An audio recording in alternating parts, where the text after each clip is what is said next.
Big Sills. We are locked and loaded. A ton of content today and a history lesson on your Eagles. I think some of you are going to be very shocked with the history of your drafting since 2000. By the way, we're getting closer to the NFL draft, so always remember this. You're now in the land of misinformation. So some of the stuff that you're listening to now that's out there publicly are agents, general managers, coaches, personnel people trying to lead you away from actually what they're getting ready to do. Okay?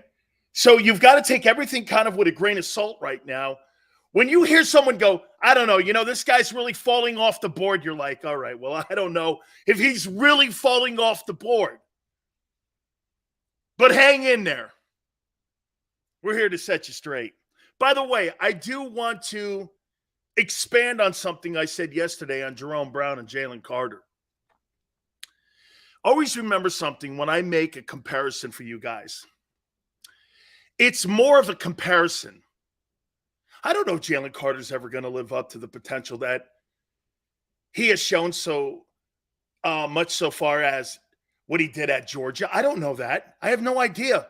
But coming out of college, he's got the skill sets of Jerome Brown. Some of you were offended. Some of you weren't. Some of you looked at the comparison. Relax. It's skill set. It's a comparison so that you can see that this kid is this good. Don't expand it beyond that. Don't be like some organizations and overcook it. This guy shows the same kind of football talent that Jerome had when he came out of Miami.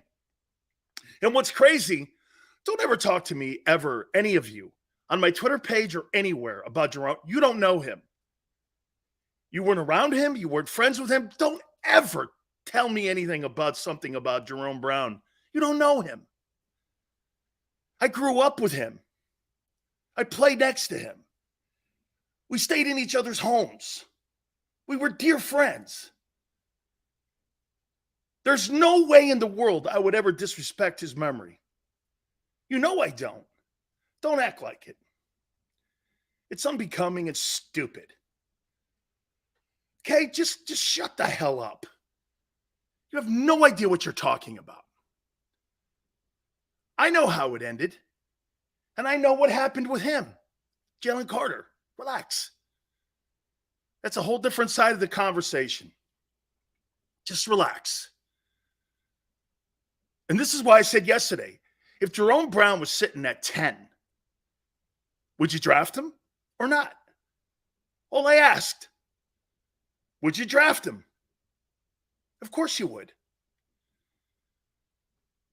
It's worth the risk. Look, I'm going to get to that in a minute. I'll get to that in a minute. Now, I'm going to do something here, and I did something prior to. And by the way, some of you probably have met him. Some of you probably have some type of relationship with Jerome. I'm not disrespecting your relationship with him if you had a chance to meet him. I'm not at all. Okay? Just some of you that have never say something to me about disrespecting Jerome. That's when I know right then and there you've never known the guy. Just don't talk to me like that. That's one of the things I am pretty sensitive about is my relationship with Jerome Brown. So if some of you have had an opportunity to meet him in the past and you had a chance to be around him, I'm sure it was a great experience because he's a great dude. Okay? He's a great dude. Unlike another Kane I won't name, he's great when you get an opportunity to meet him and shake his hand. Okay? I won't name that Kane, but when you met Jerome, you were glad you met him. When you met this other Kane, you regretted meeting him. No Kane on Kane hate here. I just not going to go down that line and start another war with that I don't need to. So we're going to leave that alone. I think you probably have an idea who it is. Anyway, I want to go into the history of your football team since 2000 and since Howie Roseman's been in the building and involved with personnel. And I broke it down by every single position. Now I got to remember something because Tone kind of was right here. So let me do this. Dean, 5, that's 20. Let's go here.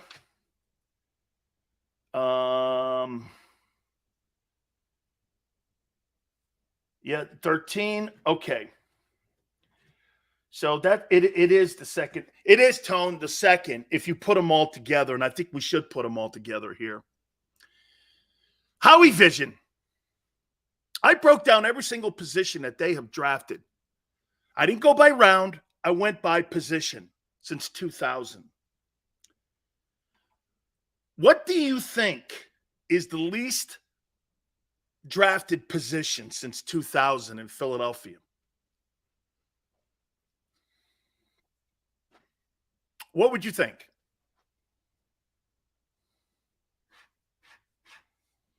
It's tight end. Since 2000, you've drafted 8 of them.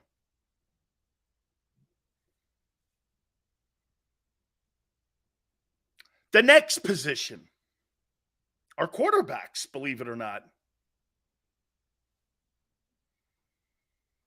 You've drafted 9 of them. 9 quarterbacks you've drafted since 2000. I even wrote the list down. Wow. Whew. I mean, you talk about a train wreck of a list. The next position are defensive tackles. You've drafted 15. 15 DTs since 2000. I think you're going to be shocked. You have drafted since 2000 16 running backs. 16 running backs since 2000. Would this number shock you? Since 2000, the Philadelphia Eagles have drafted 23 linebackers. You talk about massive failure. They've drafted 23 linebackers since 2000. And there's not one that's worth a shit. 23 linebackers. 23 linebackers since 2000.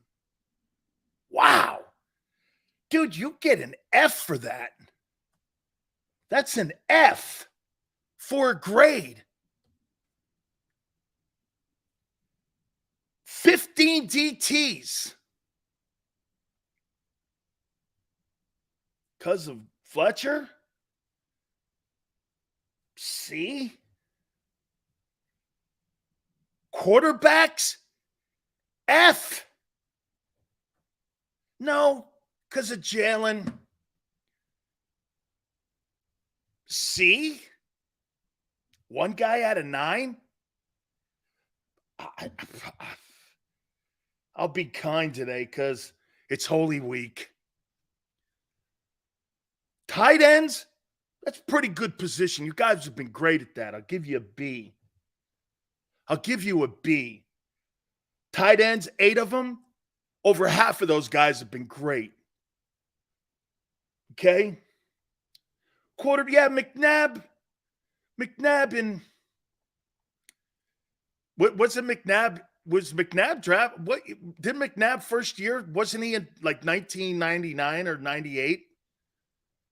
Wasn't he in what? McNabb wasn't drafted in he was drafted before 2000.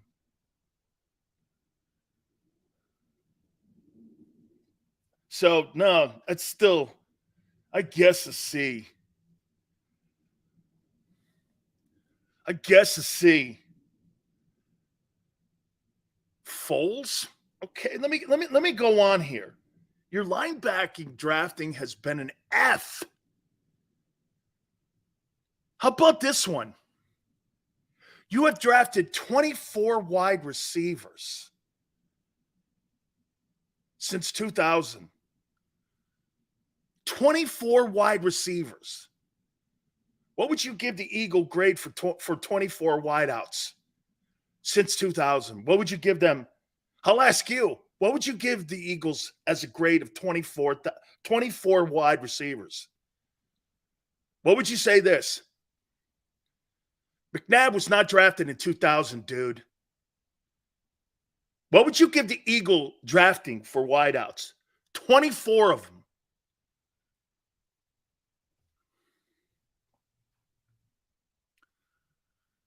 A C? Really? 24 wide receivers you've drafted. Tyler, I don't know yet. I'm not sure. I'm waiting to hear some news. I'll know more. I've been asked to.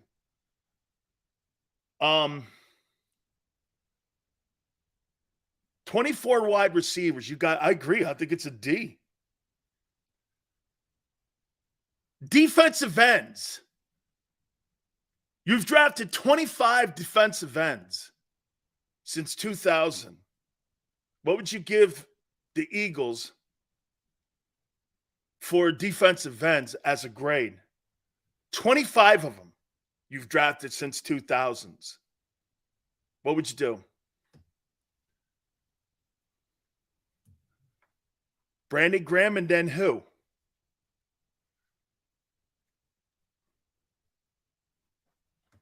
Sweat. Okay.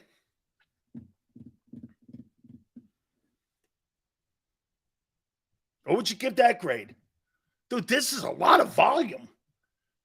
To get two guys right out of 25? I don't know. Dude, unless you drafted Lawrence Taylor, I don't know. I mean, 25 guys. I can name you two dudes that are worth the shit. Do you guys know the number one position drafted by the Philadelphia Eagles is defensive backs? Now, look, here. Tone's right, because I put safeties and corners, so I think you got to put O-line together too. Centers, guards, and tackles. That comes out to 33. 33, you've had future Hall of Famers, great linemen. They get an A for that. You get an A for that. Really, really, really tremendous drafting. Franchise thought that the O-line was the number one drafted position in Eagle history. The number one position drafted in Eagle history are DBs. 37 of them. And can you name me since 2000 your best DBs that you've drafted? 37. 37. And the entire secondary right now is almost non-homegrown. I mean, those are terrible percentages. They're terrible percentages. So if you get two guys out of 37 players since 2000 have been drafted by the Eagles. So Brian goes Lito and Sheldon. Okay? Out of 37 secondary guys you drafted. Whew. Man. Yeah. I got to tell you, man, that's an F. That's an F just in volume. F. I'm not talking about guys if they panned out and they were 6th or 7th rounders and turned out to be stars. I'm talking about the most drafted positions in Philadelphia Eagle history are DBs, O-line, defensive ends, wide receivers, and believe it or not, linebackers. You get an F for DBs. O-line and A, defensive ends, I'll be kind again because it's Holy Week. C-. Wide receivers, F. Linebackers, F. So you're getting ready for a draft where you're not good at anything except O-line. What would make you think they're not going to take an O-line with one of the first rounders or trade out of it? There's no way. The safest pick for the Eagles is to stay in the O-line. They're not good in anything in drafting. They're not a good organization in drafting. Don't let anybody in Philly tell you that guy's good in drafting. His track record since 2000, being involved in personnel decisions and being involved in the front office, that front office does not draft well. Look at the volume. Where in the world do you think? Where's this list? Let's take a look at the quarterbacks. Since 2000, A.J. Feely, Andy Hall, Kevin Cobb, Mike Kafka, Nick Foles, Matt Barkley, Carson Wentz, Clayton Thorson. Is that the Delaware kid? And Hurts. This is a shit list too. Dude, I was under some impression they actually did a good job in the draft. You can't show me anywhere that I just pointed out that makes me feel comfortable in 3 weeks they're going to land on anybody outside of an O-lineman. If Howie drafts an O-lineman, perfect. Perfect. Overdrafted Jordan Davis yesterday and took a flyer on the Kobe Dean. Just Mike, I'm not talking about playoff appearances. You build your team through free agency, dude. You don't build your team through the draft. You're a free agency team built on 1-2 year deals. You're not built through the draft. You haven't got a DB right. You've drafted nearly 40 players since 2000, and you haven't landed on really anything. Your O-line, you're an A. Yeah, again, 37 DBs, 33 O-linemen, 25 ends, 24. Your wide receiving drafting is pathetic. And you've actually drafted 23 linebackers since 2000. Where in your mind do you think that they're going to find a guy in the draft at linebacker when they've never?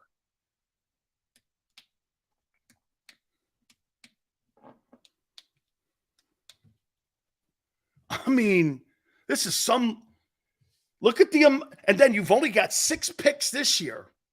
What do you think the chances of the Eagles landing on somebody that's great this year? What do you think the chances of them landing on somebody that will help the football team?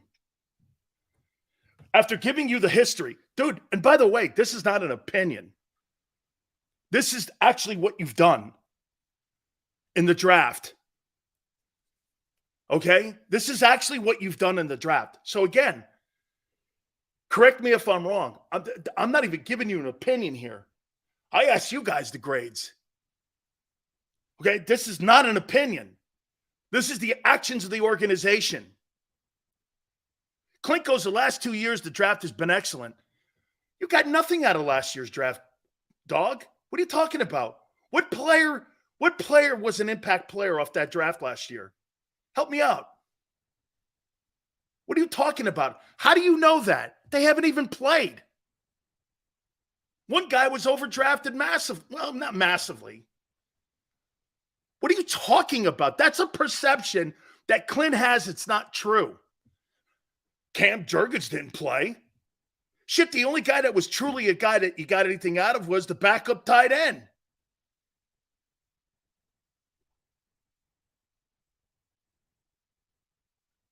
Bears, Dan acts like every team. I'm not talking about every team. Bears? Are you kidding me? The Bears are awful, but they're awful in free agency too. The Bears haven't got the quarterback position right since Sid Luckman. That's 70 years ago. So, again, all right, I'll tell you one organization that gets the draft right are the Steelers. They get the draft right. That organization is built on the draft. The foundation of the Steelers and why they're the gold standard in drafting and developing is Pittsburgh. That's the reason they've had 3 coaches since 1969. January 17th, 1969, Chuck Noll walks in the building, changed the culture of the Pittsburgh Steelers for the Rooney family forever. Okay? Hey, King, I hope he does. So tell me, okay? Tell me, don't you now agree that the best bet for the Eagles is to draft an O-lineman? It's the safest. It's the safest because they're great at it. Every other position, their top 5 drafted positions, they've drafted, like I said, nearly 40 defensive backs. Landed on 2. 2. O-line has been sensational. Defensive ends, 25 of them. 2 in 23 years. This is a 23-year, well, coming up 23 years at the latter part of April. It'll be 23 years. You've drafted 40 dudes at DB. No wonder they signed those corners to those contracts. They had to. They weren't picking Gonzalez. Dude, their picking of corners and DBs is as bad as wide receivers. Devontae Smith, D-Jacks, sure. But you've drafted nearly 25 of them. 2 out of 25? You don't get that. The Steelers get that position wide receiver right all the time. It's a legendary franchise. Antonio Brown, I think, was a 5th rounder. Hines Ward wasn't a 1st rounder. He was like a 3rd or something like that. I mean, Stallworth was a late round guy. The Pickens kid from Georgia was a 2nd rounder. The Steelers get that position right. You want to know who drafts wideouts right? The Pittsburgh Steelers draft them. What's really wild about Pittsburgh, I would have always thought that the Steelers had the better history of drafting O-linemen than the Eagles. That's not true. Okay, that's not true. Not since Sirianni has come in. I think he's had a much bigger effect on the draft. Who? Sirianni? Has no say in the draft. Where did you get that from? When Nick Sirianni was introduced as head football coach of the Eagles, he had to introduce himself to his coaching staff. He said it at the Super Bowl.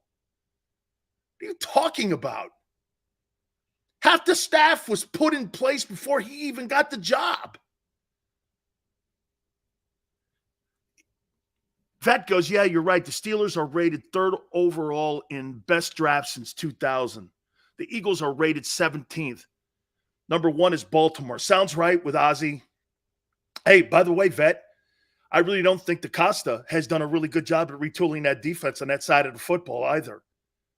I think that's why Ozzie is still in the building. Green Bay is 2nd. Do you know the Green Bay Packers haven't drafted a wide receiver in 35 years in the 1st round? Okay? You know why? They've had 2 quarterbacks over the last 30 years. Favre and Rodgers. They leave it up to them to develop them. When you got a quarterback, you don't have to draft you don't have to draft top flight wideouts. They'll make them into them. Look what Brady did for 19 years in New England. Who was the best wide receiver that Tom Brady won a Super Bowl with? Can you name me one? Name me the best wide receiver that Tom Brady won a Super Bowl with.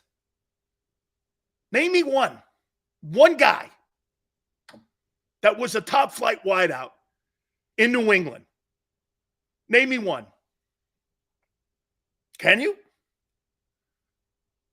Can you name me one wide receiver that Tom Brady won a Super Bowl with in New England that was a top flight and a high draft choice?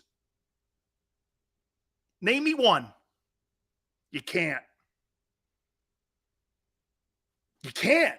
They're the Amendolas of the world, the Edelmans, the Deion Branches, the Troy Browns, who doubled both ways.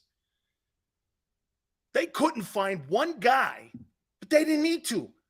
Brady was getting a guy from Worcester to come in there and play wide receiver. They didn't need him. Now the game has changed. The game has changed. NFL has changed. From the time Brady came into the league to today, the wide receiver core is more essential. I think it used to just be Christmas balls on a tree. Now it's part of the foundation of the tree. You've got to have top flight guys. Okay? You've got to have top flight guys. Tom Brady never won a Super Bowl in New England, ever, with a top flight wideout. That's a fact. He wasn't highly recruited, but was Wes Welker decent? He had 5 1,000-yard seasons through his 13 years in the NFL.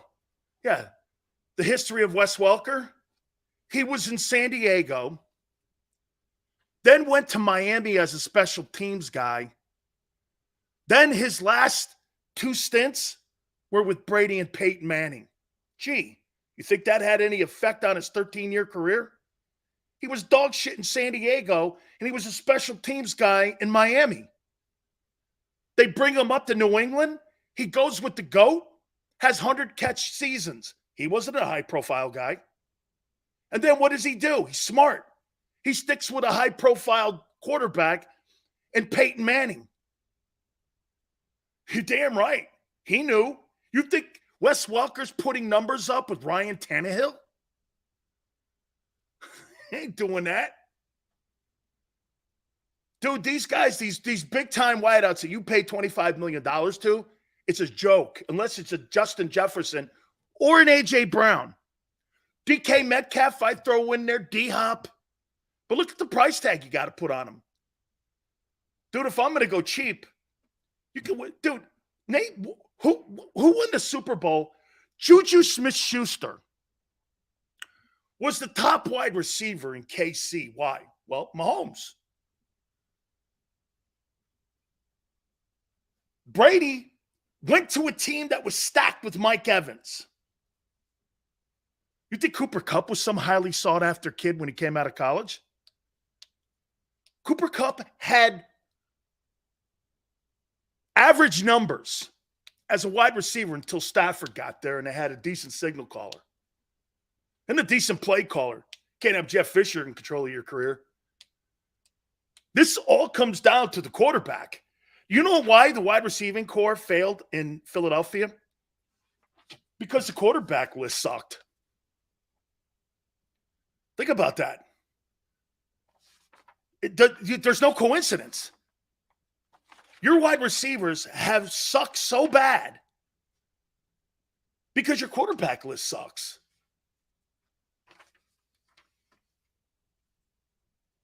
It goes hand in hand. That's why you've never had 1,000. That's why you've never had a 100-catch guy in your organization's history. You find a QB.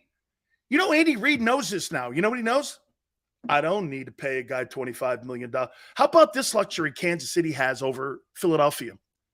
Philadelphia needs to pay a guy $25 million to try to win a Super Bowl at wide receiver. Andy knows he don't have to. He'll get some dude off the street like Juju Smith-Schuster, go win a Super Bowl. What a luxury. What a luxury Kansas City. Kansas City doesn't have. They don't even have to waste a first rounder on wide receiver for Mahomes. They probably will, though. Now, they probably need more help in the O-line. Can't have a $50 million quarterback and a $2 offensive line. Can't. My number one objective, if I'm Kansas City and I'm Veaching them guys, I got to get O-lineman to replace Orlando Brown.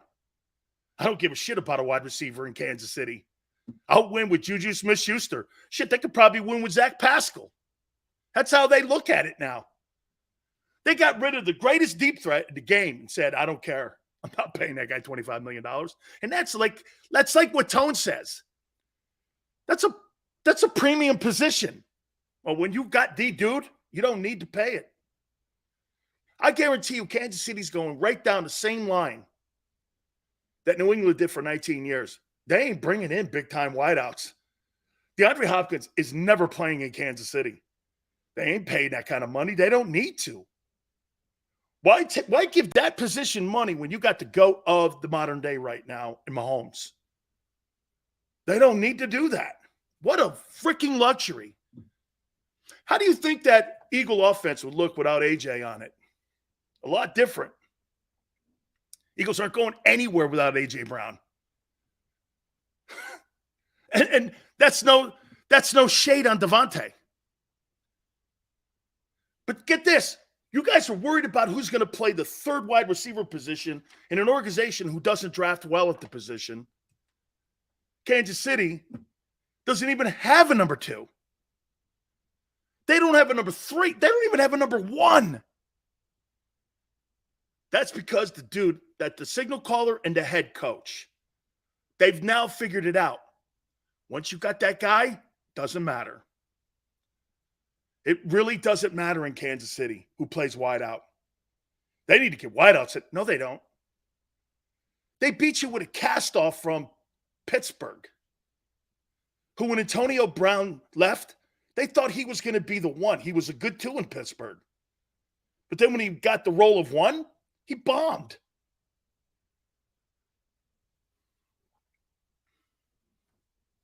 I mean,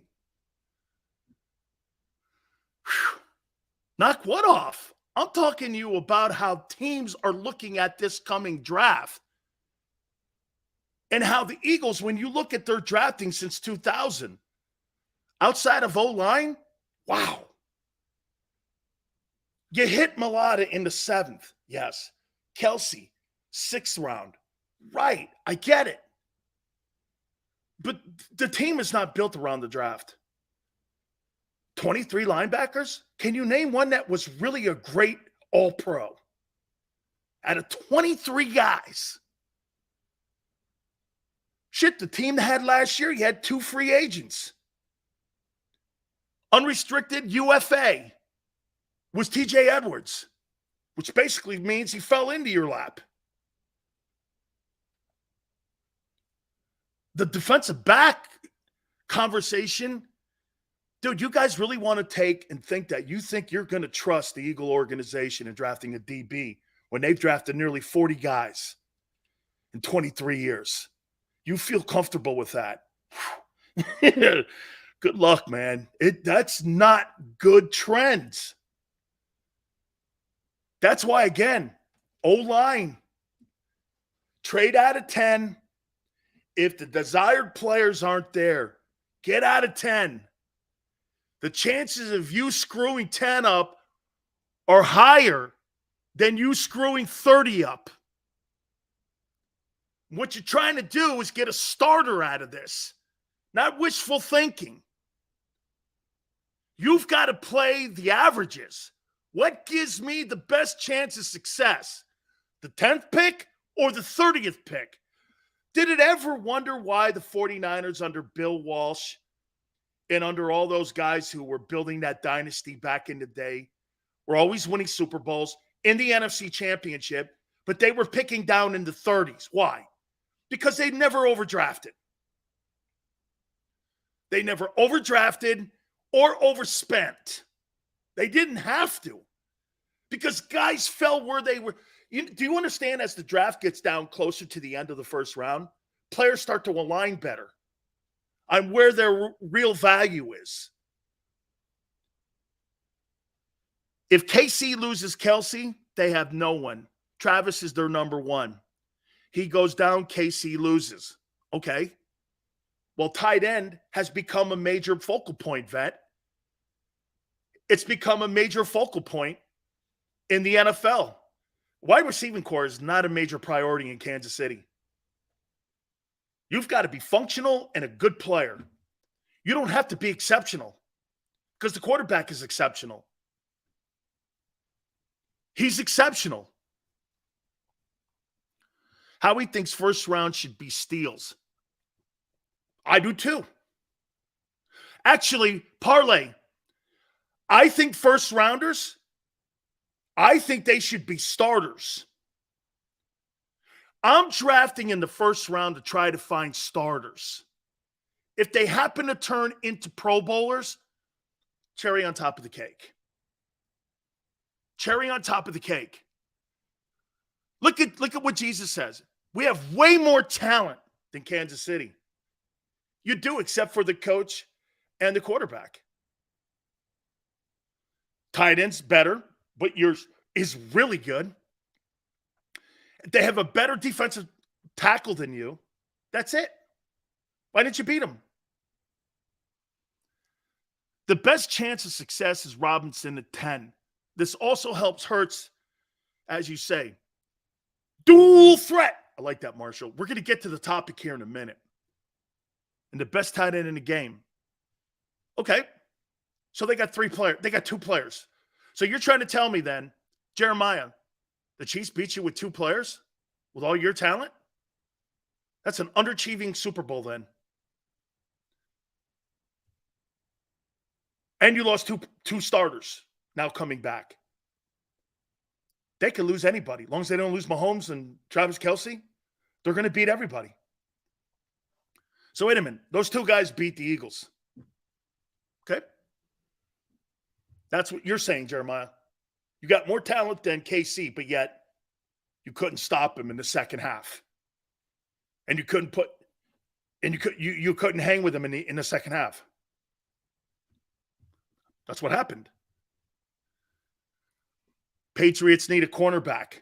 Hey, by the way, if you take a look at the New England Patriots, especially over the last 4 years, 5 years, I would think that the Patriots, the reason that they're falling off the cliff is because they're not drafting well. They lost Brady. Once they lost Brady, they lost the autonomy to make mistakes in the draft. And Belichick has been making mistakes in the draft. The Arizona State wide receiver was a complete disaster. When you have the right quarterback, you can make mistakes in the draft because the quarterback's going to cover it. He's going to cover it. You know why? Mahomes throws you out of trouble. He throws you out of trouble. Look at that shitty wide receiving core that they had in Kansas City last year. And a rookie running back. And they won the Super Bowl with lesser talent than you. Sorry to say, but that's the facts.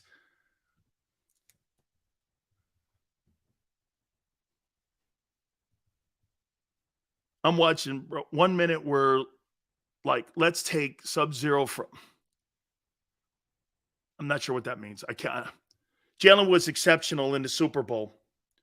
I wouldn't put the word exceptional in the Super Bowl. I would say he was great. He was. You can't make mistakes in that ball game to cost your team points. Now, again, I've never killed him for that, and I'm not going to. But he cost his team points. Against a lesser team, mind you. Again, I'm not killing him for it. It was a mistake, but he cost his team points.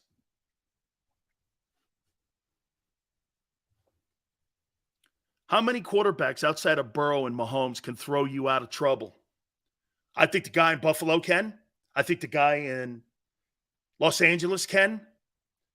I think the guy this year with Sean Payton in Denver can. I think those guys can. Those guys are pure, prolific passers. They're pure arms, arm talent. Jalen's coming along. Again, and no disrespect. I mean, his dual threat ability makes him one of the most unique players in the game. But if you look down the board, Geno Smith had a better passing season than Jalen did a year ago. I wouldn't consider Jalen a prolific passer. I wouldn't consider Geno Smith a prolific passer. I would consider Jalen one of the most unique talents in the game, like I would Lamar Jackson. And again, I think Jalen's smarter at seeing the game more than Lamar is. I do. And we're going to find out more about him because more is going to be expected of him. Okay? More is going to be expected of him this year as the defense gets ready to mature. Again, what I wanted to point out to you is this is all aiming towards the Eagles taking an O-lineman in the draft and trading out of it. People keep saying trade the 30th pick. Why would you trade the pick that gives you the best chance to find a starter? The 10th pick is more of a gamble. Shit, you didn't even get the 13th pick right last year. And now, again, by the way, I never said that Jordan wasn't a first-round selection. I just said you should have took him in the 20s. 13th pick, I'm looking for a pass rusher there. I'm looking for a starter at 13. Not me having to go out on the street midway through the season and find two 35-year-old defensive tackles to fix my run defense. That's not what I'm looking at. So again, watch this. So if the Eagles draft a DB at 10, nearly 40 guys in 23 years they've drafted at that position. It's been an abomination of failure. Defensive ends, you get an edge rusher. Look, I'll tell you one thing, though, and I will give him credit for this, and I'll say this to you about, I think Howie is a better, you know what? How about this? I think Andy Reid is a better head coach in Kansas City now, all the things that he learned in Philadelphia. I also happen to think that Howie's a better general manager since he was put in the broom closet. I think he listens more now. I think he's more open to, as we said yesterday, departmentalizing everything and putting everything in a box so that it's easy for everyone to know their role. Okay? I think the difference this time around for Howie Roseman, I think everyone knows their role and everyone's got a defined role in that organization, and he's departmentalized it a lot with more clarity. I think people know exactly what's expected of them now. Before, it was an ideology. And I think that's smart. When people know their role, you know, I say this to people all the time about one of the greatest things on the planet about one of my favorite teams of all time, that Jordan team. You know why I love the Jordan team? Rodman knew his role. He played defense, tremendous rebounder. Pippen was the best Robin on the planet. Kerr and Paxson knew their roles as perimeter players. Weddington and Cartwright, all those guys knew. Even Tony Kukoc, they all knew their roles because they were defined by Phil. Phil defined the roles, and Jordan executed them on the floor. It's one of the greatest teams of all time on everyone knowing what your job is and what you were expected to do. Those are the great teams when you can define roles. And I think they define roles now in Philly. That's why, look, by the way, when I'm pointing out the draft, I could probably go into free agency and show you that he has been an absolute superstar. I'm talking Roseman in free agency. I'm talking about the event that's coming up in 3 weeks. That's the draft. He's not great at it. He gets lucky. This is a history of luck in the draft. 40 DBs.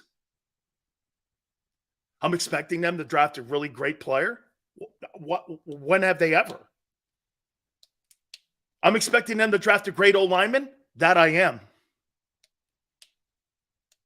I'm expecting them to draft a great wide receiver. Why? Because they got Devontae and Djax right. Okay. Jeremy Maclin, okay. But you've drafted 25 wideouts. 25 wideouts in 23 years. And you got 3 right. I don't know. I wouldn't put that high on the percentage list. Again, like Tone says, you just can't have Devontae Smith as your name on your test and say you passed it for the last 23 years. Give me the OT from Northwestern, Skrinoski. I think that's where, to me, it's the safest pick for them. Plus, you've got the best teacher in the building and the offensive line coach. Okay? Ray says, I still think we win the NFL. Ray, this is not anything to do with what I'm saying the roster looks like right now. I'm talking about the draft coming up in 3 weeks. And I get where you're going because the NFC is where it is. And I don't think you have to play spectacular defense any longer. I think you have to play functional defense. Okay. Could be. I'll tell you this, you're in the top 5 teams in the NFC by far. Unless Dallas gets Derrick Henry, which they're kicking the tires on this. You know that I know Stephen Jones and everyone in that Cowboy organization. They're talking to Tennessee. I'm getting Derrick Henry. So that's something Howie has to look at. Here, my opinion, Dallas is getting B.J. Robinson or Derrick Henry. And I'm hoping they get B.J. then, if I had to take the lesser of the two. Because at least it's a gamble whether or not he's going to be a star in the NFL. I already know the guy in Tennessee is. That guy's going to Canton.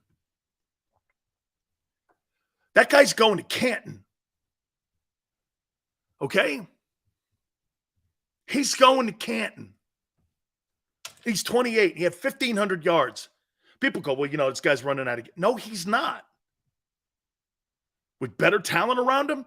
What's the best talent Derrick Henry's ever had around him in that Tennessee offense? A.J. Brown. A.J. Brown wasn't on that football team last year, and he still had almost 1,600 yards. Come on, man. You put him on a team with some decent talent and a halfway decent quarterback, you're going to go some places with him. You want BJ? I'm going to get to that here in a minute. So again, you guys are thinking that I'm giving you an opinion on your draft history. I'm not giving you an opinion on your draft history. I'm pointing it out to you. I'm pointing it out. It's not real successful. 40 defensive backs. No wonder the entire secondary is mainly built on free agents and trades. There's no coincidence to that the linebacking core. You've drafted 23 linebackers in 23 years heading into this draft. There's no coincidence to this. Why they're all free agents or trades. I mean, they're not very good at picking quarterbacks. Foles is maybe the greatest substitute teacher in the history of the NFL. That's about all he ever was and will ever be.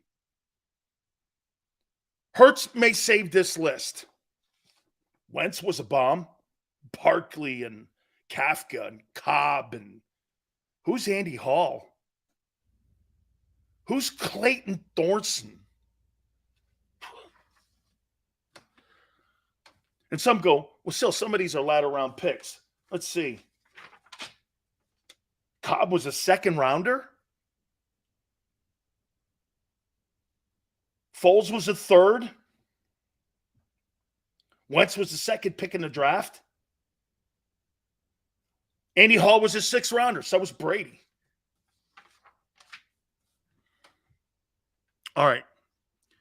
I want to get to the topic now. It's enough of this.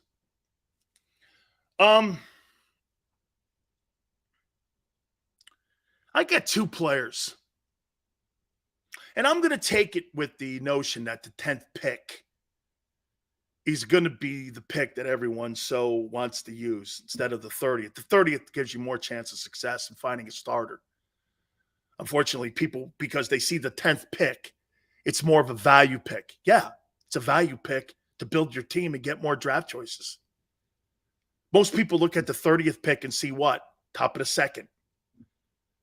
You're not going to get a lot of volume down there at 30, but what you could land on is a starter at 30. And this team needs some starters on defense. So you'd rather take the gamble at 10, where you've not been successful at, especially in defense. You've not been successful. And you want to take the gamble at 10 with a DB that they've stunk out loud with, or a edge rusher that they've been marginally successful at.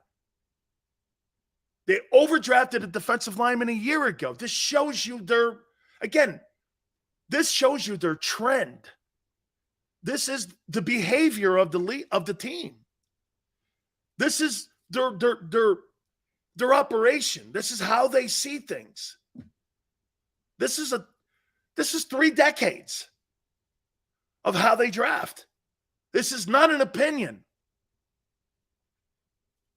This is not an opinion.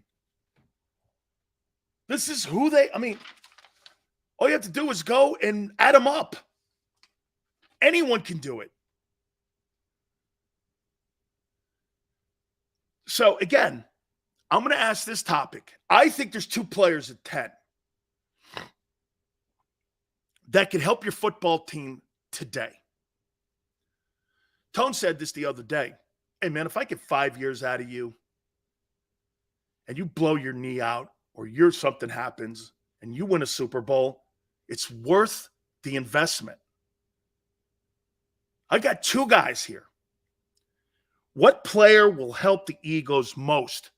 And by the way, I don't give a shit about 2025. I don't care about 2024. I care about 2023 because that's the last year that you have with Jalen on his rookie contract. You better take full advantage of that. I told you, the Eagles have a 2-year window before they start having to make really radical decisions on money and a ton of restructuring. Last year was one of them. That's what made the Super Bowl loss so criminal, that they lost that game. That was one of the best constructed rosters I've ever seen. What player helps the Eagles the most in 2023? Jalen Carter or B.J. Robinson? John says, having a rough day at work.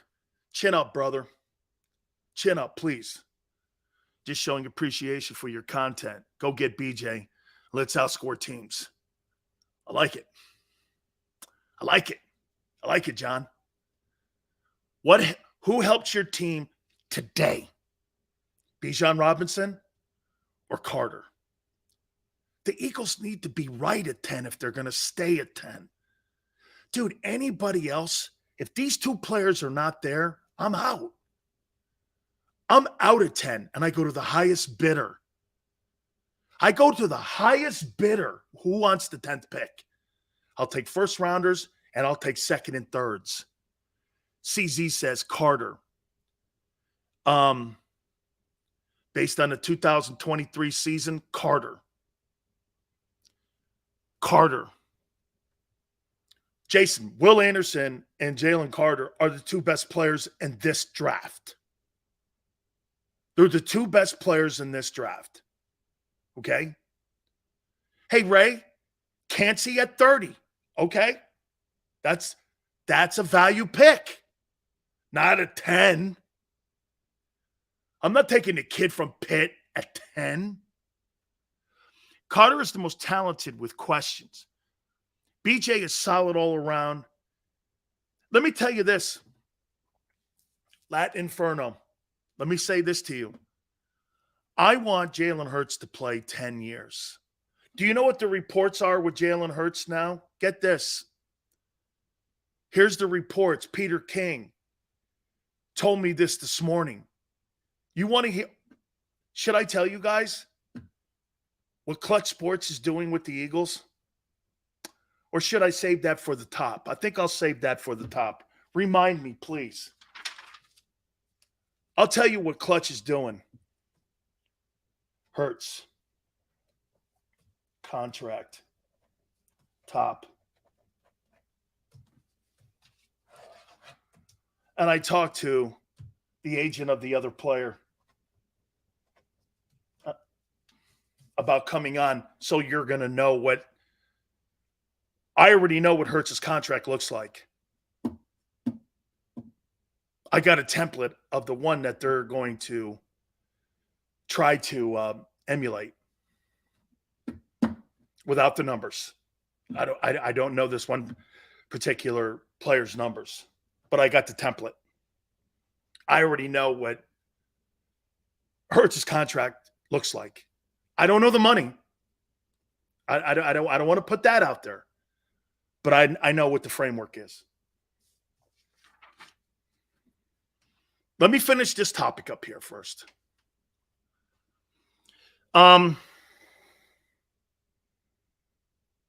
Boy, Robinson helps Hurts out so much. Takes the carries away. Hey, takes the carries away. Takes the pressure off the run game. He's what I don't want to have. Hey, what I don't want to have, I don't want Jalen Hurts to be the best running back on my football team. I want it to be, dude, the best player for the Eagles to take is Robinson at 10. Jalen Carter, man, it'd be a tough pass for me because he'd be the second player and the second best player. And then I get a player like that on my team next to Jordan Davis. Can you imagine? You might actually have 3 Bulldogs playing in the middle of your defense for the next decade, maybe. Whew. Gibbs is nothing near Bijan Robinson. Not even remotely close. He's a good player. He's not close to that. I would never go to Gibbs at 10. I say, God, man, Carter or Robinson? Carter's the better player.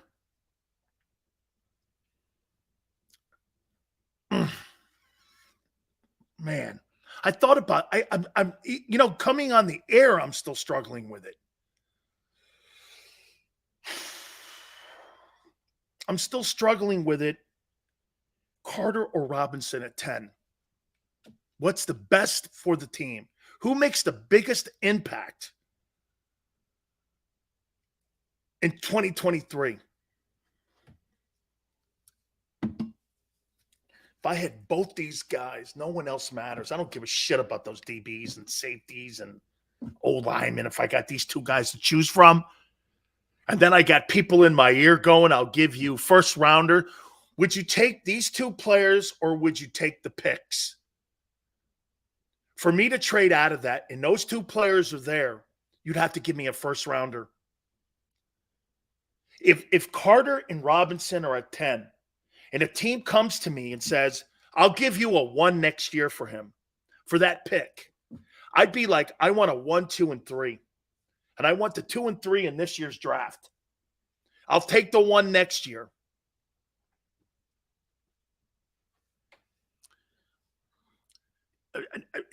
Ray, to go from 30 to 10, you'd have to surrender more than giving up the 10th pick. That's too high a climb. You'd almost have to give your entire 23 draft away to get from 30 to 10.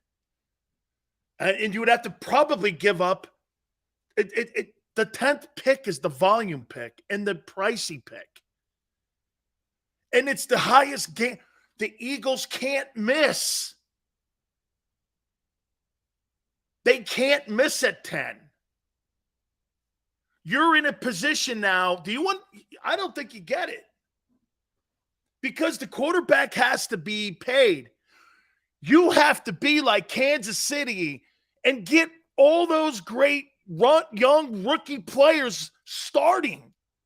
Do you know what the advantage Kansas City had? They got rid of Honey Badger and put 2 starters at corner and won the Super Bowl. What?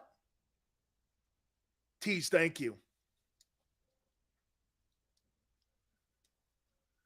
Okay? No, I mean trade 30 and 10 for 5. Whew. Dude, there's not a guy in this draft that makes me want to do that. I'm not overwhelmed by anybody in this draft except for Carter and Will Anderson. The rest of them, man, you guys look at this draft and go like this. Holy shit.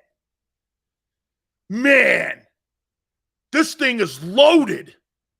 Do you do that? I mean, do you like see Randy Moss in this draft? Like, do you see the 1983 draft here? Do you see that? I don't. Why would I trade up to get to 5 when I'm looking at maybe 15 good players and 2 exceptional players? I would say this to you, your top 5 dudes, Anderson, Carter, Bijan Robinson, the kid Skornowski, and maybe Wilson, the kid from Tech. You know? I think you can quality picks in the 2nd and 3rd.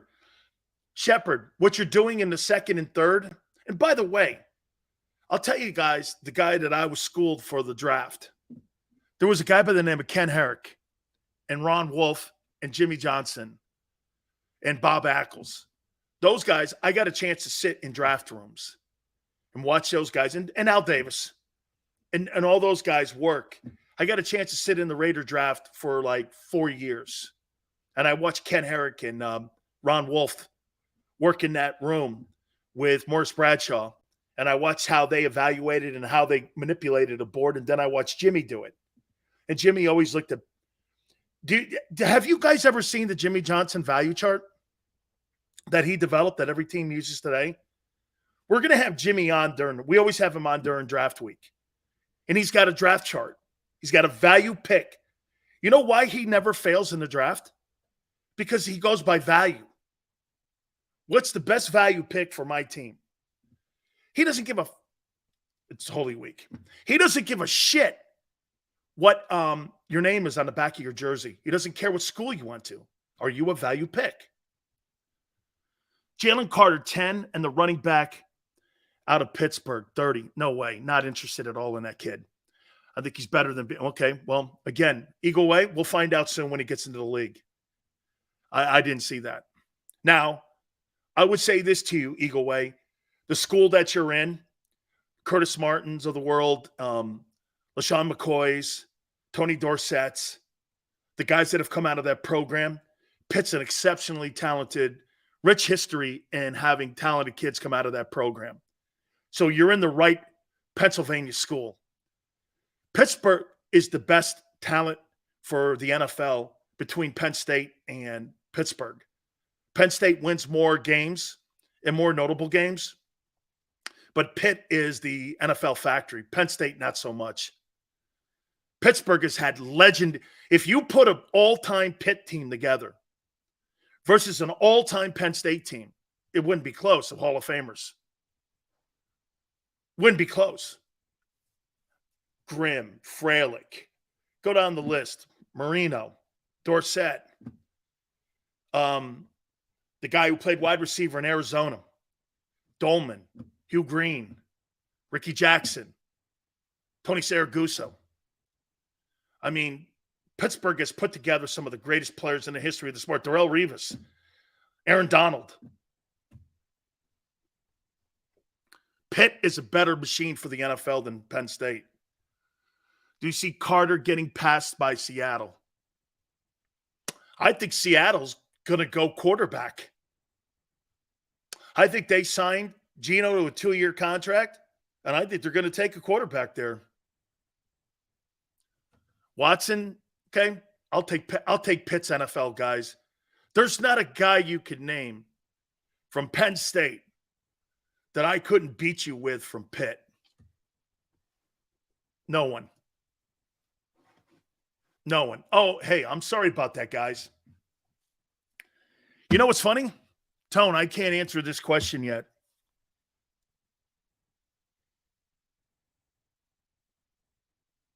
Man, Carter or Robinson? I'll answer it on the other side. And I'll tell you what Jalen Hurts is doing with the Eagles and Howie Roseman and Jeffrey Lurie and how his contract is going to look. We'll do that next. Jason Cole is going to join us at 4:30. By the way, I need your help with Jason. We're trying to get Eric Allen in the Hall of Fame. We just had Rick Gosselin on. Okay? Let's continue to make that push. Since nobody else in Philly's doing it, we will. I want Eric Allen in the Hall of Fame, or at least I want Eric Allen to be debated. Is that fair? At the next meetings. I want him on that list. He's not even on the freaking list yet. I'm going to get him on that list. Okay? I need your help. I want to do that. We're going to do all that in hour number 2. Hit the like button. Keep it here on the National Football Show. Go to get your game on. Go for the beers. Go for the cheers. Go for the hit and the hits. Go for the stakes and the stakes. Go to get your parlay on. Go to get your party on. Go for the scene. Go for the screens. Go for the gallery. Go for the win. Go to Ocean. Visit theoceanac.com to plan your visit. When it comes to the fight against insurance companies, large corporations, and the healthcare industry, injured victims are always the underdog. But that doesn't worry us.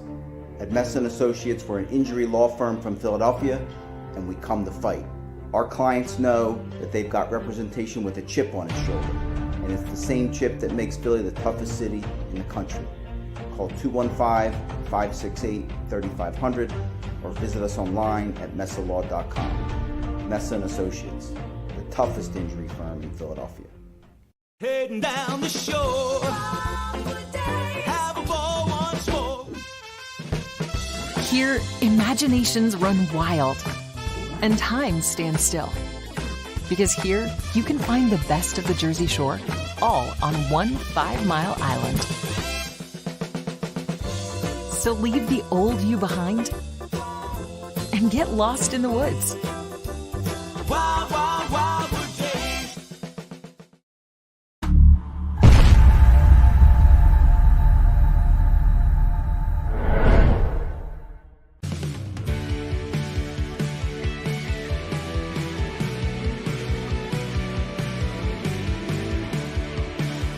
My name is Fran Salerno, and I'm a managing director here at Del Valle Insurance Group. Been in the business for over 36 years, saving people money on their insurance needs. Give us a call. Let us help you custom design an insurance plan that meets both your needs and budget. They're carving them up and good play calling along the way. First and goal at the 6.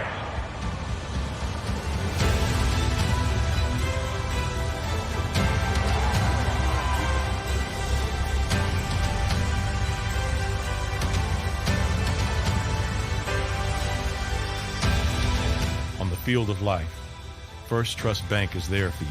Champions on 3. 1, 2, 3. Because Philadelphia dreams deserve a Philadelphia bank.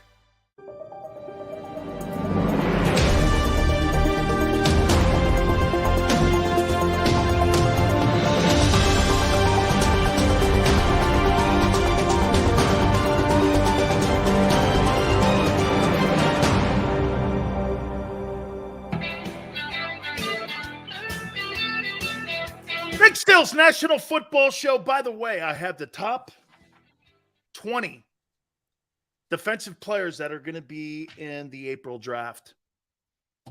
Some of them you can move around in the rankings. But these are going to be the top 20 players to choose from in the upcoming draft, okay? We're going to do that a little bit here, and I'm going to get to Jalen Hurts here in a second. Please hit the like button. Thank you guys so much. Thank you guys so much for reminding me as well. Boy, I asked this topic going into the top of the break here, man. What players will help the Eagles more? Which one of these guys, Carter or Bijan Robinson? Both could be monster players for this organization. You're not overdrafting any one of them at 10. You've already eliminated failure or some failure here by doing that. Like if you draft B.J. Robinson, say at 1, that's not a value pick. Obviously. Isn't it funny? People go like this, the running back position doesn't value. You think you go to an AFC championship game or the playoffs year after year in Tennessee with Ryan Tannehill? Derrick Henry carried you there. The ability that the Eagles had to knock your ass into the dirt. Hey, by the way, would anybody consider the Philadelphia Eagles a finesse team? Would you consider them a finesse team or a power team? I think they're a power team that can finesse you. That team frightens people, not because of their passing. The passing game in Philly is a result of the dominance at the point of attack. Last 2 years, the Eagles are 1-2 in running the ball. Dude, you're 1-2 running the ball? That means you beat people up. Finesse teams get beat. Kansas City gets beat by the Colts. Why? Well, because they got outpowered by a power running team. That team, if Mahomes doesn't play as good as he can, you're going to run Kansas City over. Why? They're not a power team. That's not a power team. That's a finesse team. Again, that's what makes that whole thing with the Eagles losing that Super Bowl to a finesse team. You lost to a great quarterback and a great play-calling coach. Reid's a way better play-calling coach. That may have been Andy Reid's best half of football of coaching in his entire coaching career, was that second half against the Eagles. Big Sills, is there a way to get both? CZ, you did. You established how dominant you were running the ball, and you had 2,000-yard receivers. You had the best of both worlds. And you had a tight end who could have trended that way himself if he didn't get hurt. That's what made what the Eagles were last year the most the Philadelphia Eagles may not have won the Super Bowl, but you know what they were? They were the most complete team in the league. Except here were the kryptonites of that team a year ago. Not the best at stopping the run, and the middle was too open.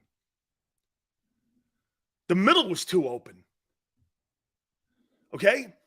And sometimes, again, let me tell you, do you know who the offensive play caller of the year was last year in the NFL? It was Jalen Hurts.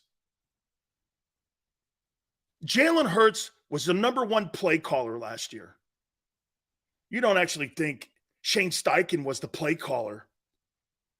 RPO is a decision-making machine by the quarterback. Okay? It's not a play call. Breed goes, Carter more important than a running back. We don't feed enough. Chicago should take the OT from Northwestern. They need to help their young quarterback out. Plus, Jalen Carter, you heard Wonstat yesterday. There's nobody up there to keep an eye on this kid. You got a ton of dudes in Philly now. Keep an eye on this kid. Brandon Graham, Fletcher Cox, Jason Kelsey, Jalen Hurts, all them dudes. Even the corners. Hey, straighten up, kid. You're playing pro ball. Dude, when you got guys like that, you should listen to them dudes. Because you know the one thing that they have in that building that a lot of teams don't have? They have structure. Remember I told you? The Eagles have a way of doing shit in that locker room. And they're going to make sure you conform to that. The greatest thing they ever did was not only just get rid of Wentz and all that other shit, they cleaned house and attitude. They got the whole shitty attitude out of there. It's a fun place to play. Javon Hargrave was saying, if it wasn't for the – get this. Here's Javon Hargrave. Yeah, you'll like – Javon Hargrave goes, if it wasn't for the money in San Francisco, I never would have left.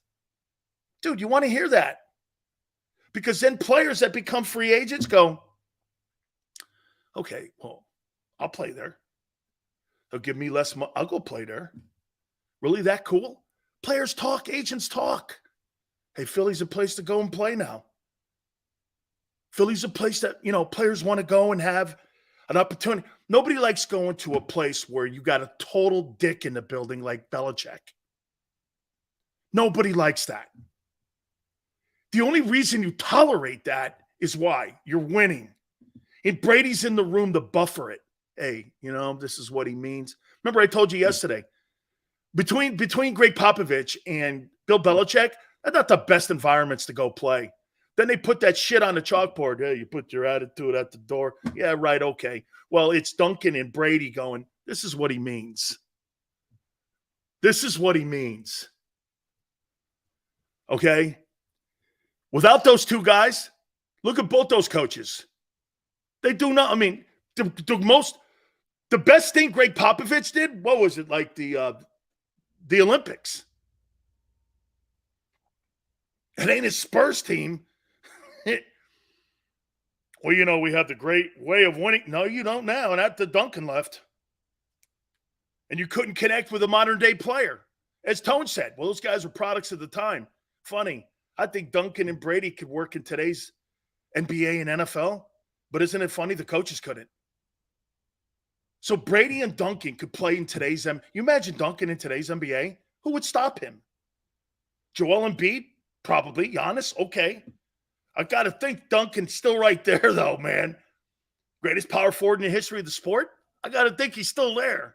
Brady? I'm all right with Brady. Led the NFL in passes and completions. I think he'd be all right. It's funny, isn't it? The coaches are all worn out now.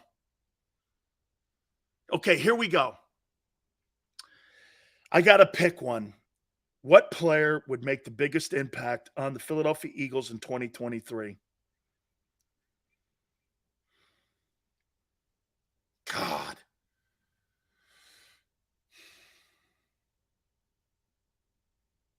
I'm going to take Jalen Carter because there's a bigger need there. There's a bigger need there. And I think he is a Jerome Brown type player. Even though I would want BJ. One of these two guys, God forbid both of them are there. I don't know what you do. But I'm going to take Carter. I'm taking Carter. BJ, though, helps you today. Carter helps you today. But I think Carter's a better player. So if I had to pick, I'm going Jalen Carter. I think he's got the characteristics, and it looks a little bit like Jerome Brown to me. There. Jalen Carter. I think the running back is a fabulous talent, fifth best talent in the draft. This draft is all over the board because you know what you see people lining up with now? Needs. What happens when you draft because of a need? You overdraft players, not the best player available. The best player in the draft is Will Anderson, but they're going to draft C.J. Stroud, who's the 16th best player in the draft. You talk about overdrafting. You're hoping that guy turns out to be a good player. Got to go Yale. Got to go Carter here. All right. So I had a conversation yesterday and this morning with two people. Peter King. We should get Peter King on again. Also had a conversation with Lee Steinberg. And I asked Lee to send me over the framework of what the contract, just the basic look of what the contract looked like that you constructed for Mahomes. According to Peter King, Jalen Hurts and Clutch Sports are putting a framework together that's going to resemble exactly the way that Mahomes has his contract structured. I don't know if it's 10 years, but it's a lengthy deal. And in that lengthy deal, it gives the Eagles the ability to defer money out in case something goes sideways. The framework of the contract is going to be team friendly to Philly.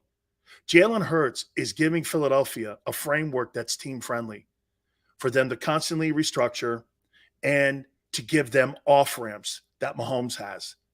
When you see the contract, and I saw the contract, Philadelphia at any time can restructure Jalen Hurts' contract, his bonuses, his incentives, anything they need, defer money out. If they have to defer some of the signing bonus out, Jalen Hurts is structuring his contract like Patrick Mahomes. He wants a Mahomes again.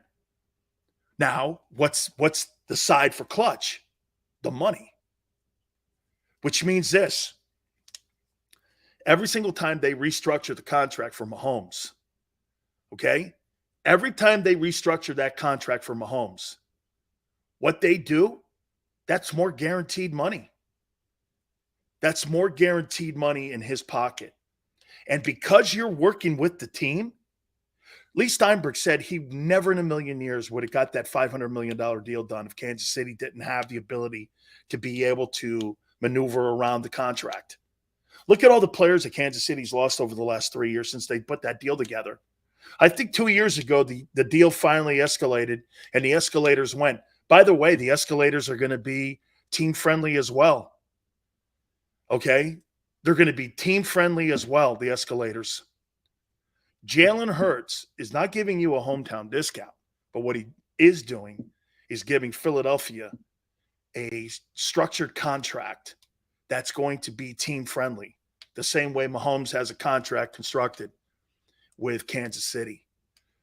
That's what they're saying. That's Clutch is working that framework out now. That's why it's not imperative that they have the deal done now. They've already got the number and the framework done. This is going to be that's why Jalen sat back and went, get free agency done, sign your guys, move some money around. And by the way, the Lane Johnson money, I thought was going to be for him. It's not. It's for the draft. That's why the contract, Jalen will be announced after the draft. Yeah, he wants to win. So that's kind of what I've been told. I asked Lee, see, you got to understand something about Lee Steinberg and how great he is at constructing deals. Let me give you a brief history. We'll get Lee Steinberg on too. Do you understand Lee Steinberg is the man that put the contract together for Warren Moon? That went like this. Warren will never be the highest paid player in the history of the NFL. You have to remember who he was playing in the era with. Elway, Montana, Marino. You had some of the biggest and most high-profile quarterbacks that were in the game at that time. And they were all the highest paid guys. So you know what he told the Houston Oilers? He went like this to the Houston Oilers. And Bud Adams and them guys. Tell you what. All right. Since you don't want to make Warren the highest paid player, let's put a deal together here. Warren Moon will never be lower than the third highest paid player. Bud Adams went like this. Kelly too. Thank you, Levin. So wait a minute. Warren Moon will never be the highest paid or the second highest paid player? Correct. And Bud Adams and the Oilers bid on it.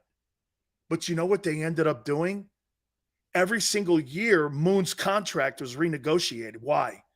Kelly's deal got up. Montana's deal got up. Marino's deal got up. Elway's deal. Every single year, Warren Moon's contract was renegotiated. Every year. Wouldn't you rather have, look at how he moved the market, Lee Steinberg. Every year, Warren Moon's contract stayed at market value. Look at Mahomes' deal now. The reason that he got that 10-year deal is because Lee put a team-friendly deal. He goes, we're never getting this done. You're never going to make $55 million unless you give this team an opportunity to do whatever they can to maneuver around it and give them the flexibility. He sold Mahomes on that. That's why they got rid of Tyreek Hill. And he was okay with it. You never heard him bitch about it. You never heard Mahomes bitch about Hill leaving. Why? Well, it was all around his contract. So Warren Moon never fell off the face of market value. And after a while, the Oilers started seeing that going, holy shit, we signed a 7-year contract with Warren Moon, and Warren Moon's going to get 7 renewals every year. Genius. Genius. That's seeing through the weeds. That's what Lee did. Jalen's people at Clutch see the same thing. Listen, do you want to be Derek Carr or do you want to be Patrick Mahomes, where you're a generational player in an organization? The reason the Raiders had to move off of him, one, because he wasn't getting it done, and secondly, remember what he did when there was an upcoming date on an escrow payment? They wanted him to renegotiate it. He said, F you, I'm not doing it. See you later, you're gone. The problem that most of these teams have right now is that their agencies are greedy. And they're not, as the money escalates, okay, as the money escalates and the money gets bigger, you need to be more in look at Baltimore and Lamar Jackson. Look at Baltimore and Lamar Jackson. They're so far apart. One wants this, the other wants that. You know what Jalen wants? Hey, I want this here, but here's what you can have to give me that. It's give and take.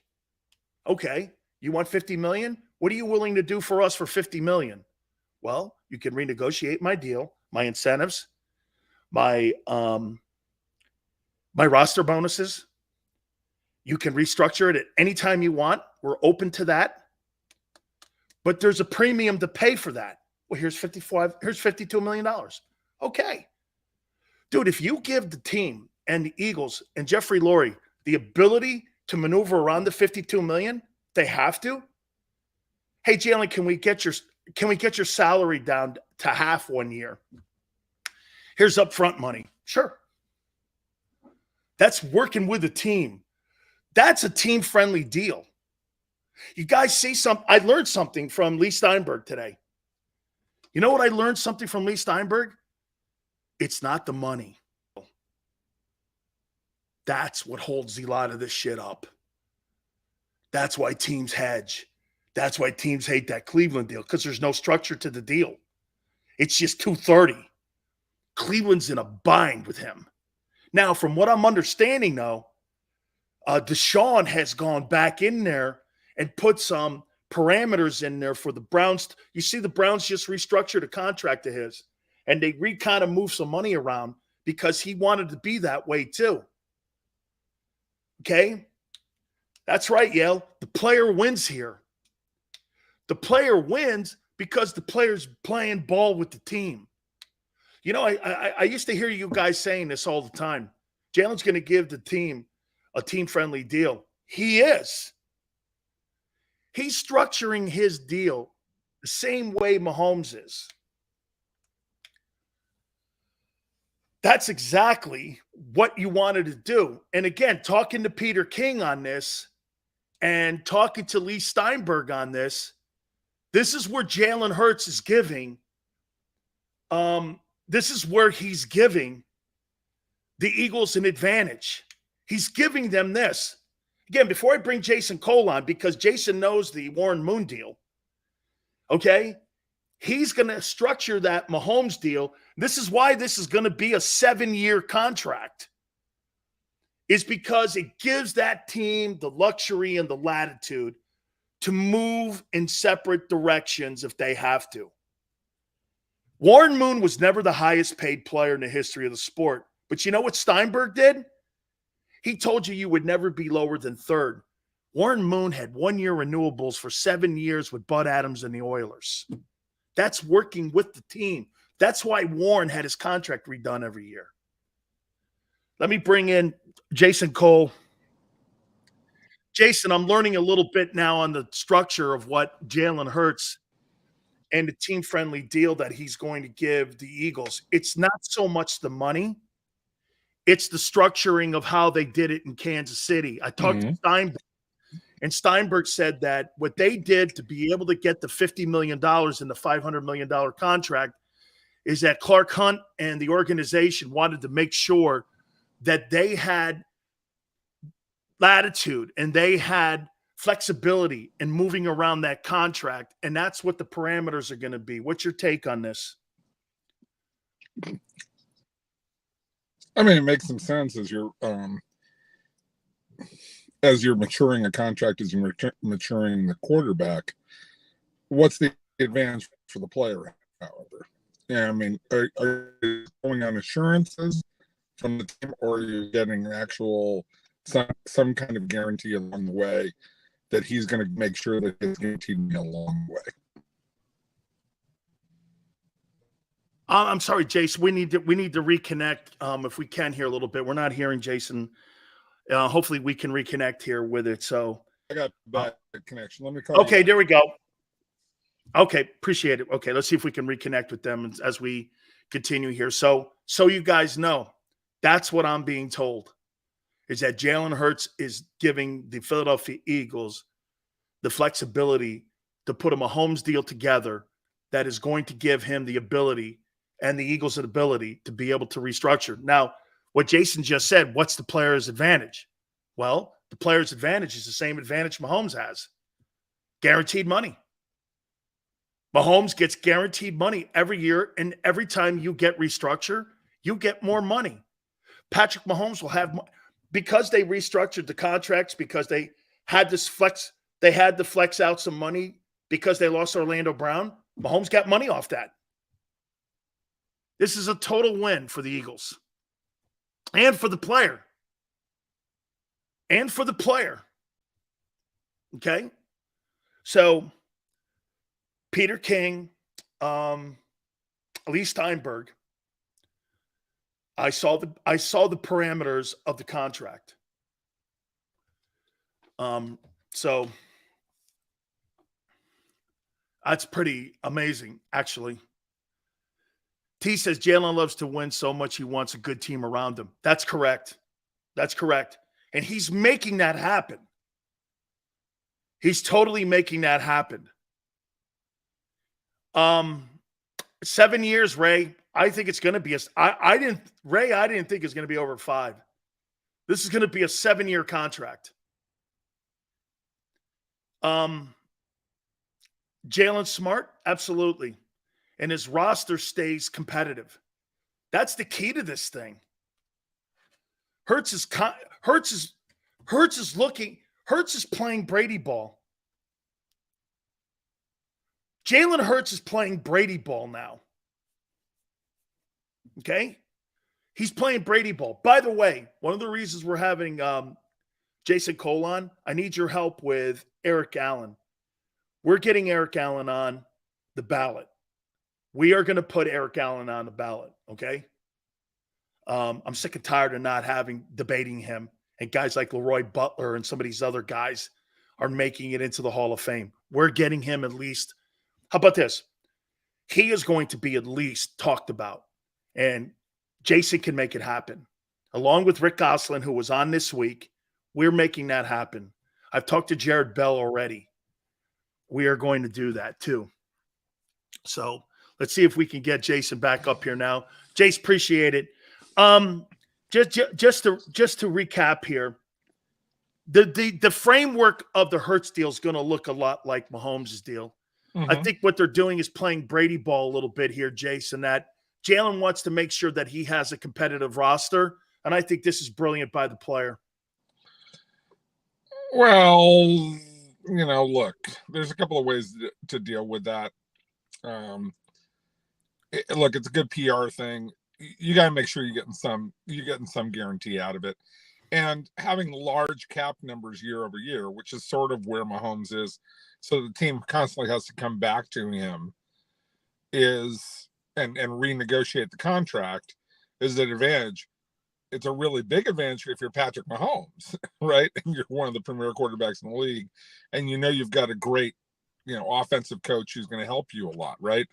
It's a different thing if you're not a pure quarterback in the Mahomes category. And I'm not sure that Jalen Hurts is that right now, right? So, I like Jalen Hurts a lot, but he's betting on himself a little bit more than even Patrick Mahomes is betting on himself. Who's better than him in the NFC if Rodgers goes over to the Jets? Well, it's not, I don't know if there's anybody who's better than him. Stafford when he's right. I think the Eagles are looking at that too, Jace. I think you're right. If he's in the AFC, it may be a different conversation here.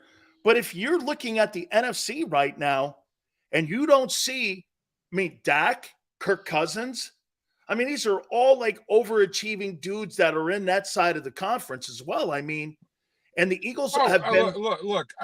It only behooves the Eagles to lock him up now. And again, lock him up earlier than later, even if you have to overpay on some of the guaranteed money when you pay now. Because again, we've talked about it.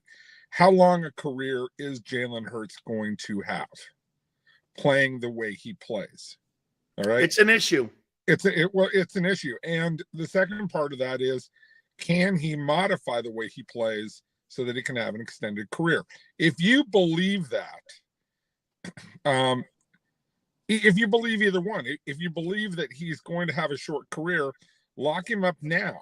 Sort of what Buffalo did with Josh Allen, right? Yeah. Get him done earlier than later, because the cost is only going to go up, or you're going to get into a Lamar Jackson kind of situation where you're butting heads over your value, right? And so completely agree. I always go side with the team locking the player up earlier. And in Jalen Hurts' case, you have to think that way too. You have to think, am I going to have a 9, 10, 11, 12-year career, or am I going to have a 7, 8-year career? What am I going to do? And so I should maximize my money now, because whether you get paid $150 million guaranteed or $200 million guaranteed, we're talking about life-altering money. And that's, you're setting yourself up and, your grandchildren, great-grandchildren up for life if you do this right. Jace, I look at it, though, also as Hurts wants to be in business with the Eagles, and the Eagles want to be in business with him. And I think the evolution of him from the first year to the second year and watching how he carries himself, there's one thing that's evident. I really don't know if Philadelphia was a destination for players to want to go and play. I do now. And I think they want to play with this kid. And I think they want to play there. Javon Hargrave said this. He said this the other day to Darius Slay. If it wasn't for the money, I never would have left Philly for San Francisco. I didn't want to leave. That says a lot to me as a former player when I hear play. Because most players, like when they leave a place, they take a crap on them. Instead, you're going, man, I didn't want to leave the joint, man. It's really a great environment to work there. No, I think everything is going right for Philadelphia. They've got the right mix of, the GM, the owner are on the right page right now. The quarterback and the coach are on the right page. And they're in a conference where they got a chance to kind of rule the roost here for the next 3-4 years, depending on what happens with quarterbacks at some of the other places. Again, depending on what happens at San Francisco, what do they do with their quarterback situation? What does Green Bay, is Jordan Love going to be a really good player, or are they stuck trying to find another guy? There's all sorts of these questions that we have out there. Philadelphia is a good place to be right now, with a serious shot of getting to the Super Bowl and possibly winning a Super Bowl.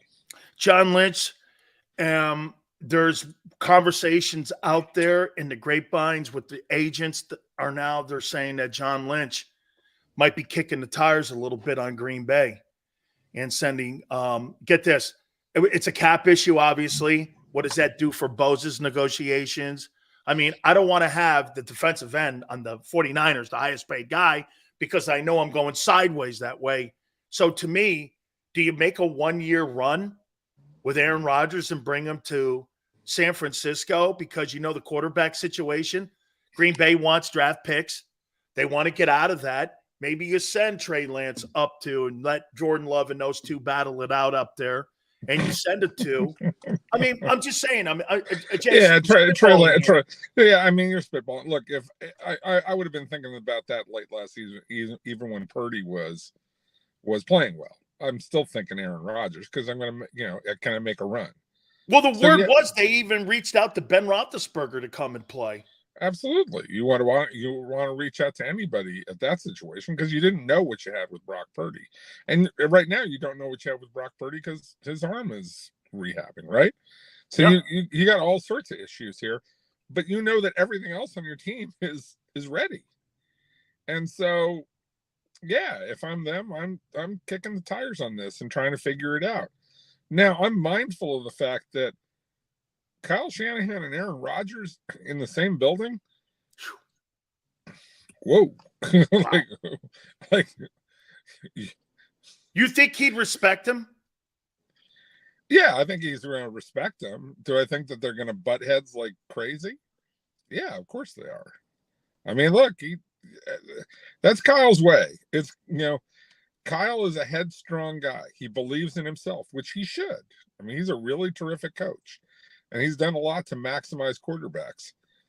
Aaron's at a stage where Aaron doesn't feel like there's too many authorities who can tell him what to do. So, maybe they can make it work. Maybe, not. I'll say this. If I'm Aaron Rodgers, I'd much rather be in San Francisco than New York. That's an absolute fact. Jason, how about this other one here? Cowboys kicking the tires, Tennessee, to get Derrick Henry in the building. Yeah, absolutely. I mean, look, Derrick Henry is one of the few running backs in today's age because of the way the game is played. Because you have to have, generally smaller defenses that are, pass defense oriented, where you're saying, I can use him as a battering ram, and probably get 2 or 3 more years out of him. And not just use him as battering ram and use him up the way that, say, a Brandon Jacobs or a Ricky Williams. Now, he's still got mileage on his tires, right? He got 1,500 yards last year, over 300 some odd carries. He's 28. Yeah. That guy's still got a full tank of gas, in my opinion. Well, I think so too, and he's one of the guys. Like, yeah, if I'm Dallas, he's a perfect fit for the game I'm trying to run, where I just play open enough with those wide receivers, right? With CeeDee Lamb and all those guys that they have, I can play open enough that's going to create avenues and running lanes for a guy like Derrick Henry. I think that's a perfect fit, and the way that Mike McCarthy wants to run his running game, that is a definite match. But I think Derrick Henry works just about anywhere because do I.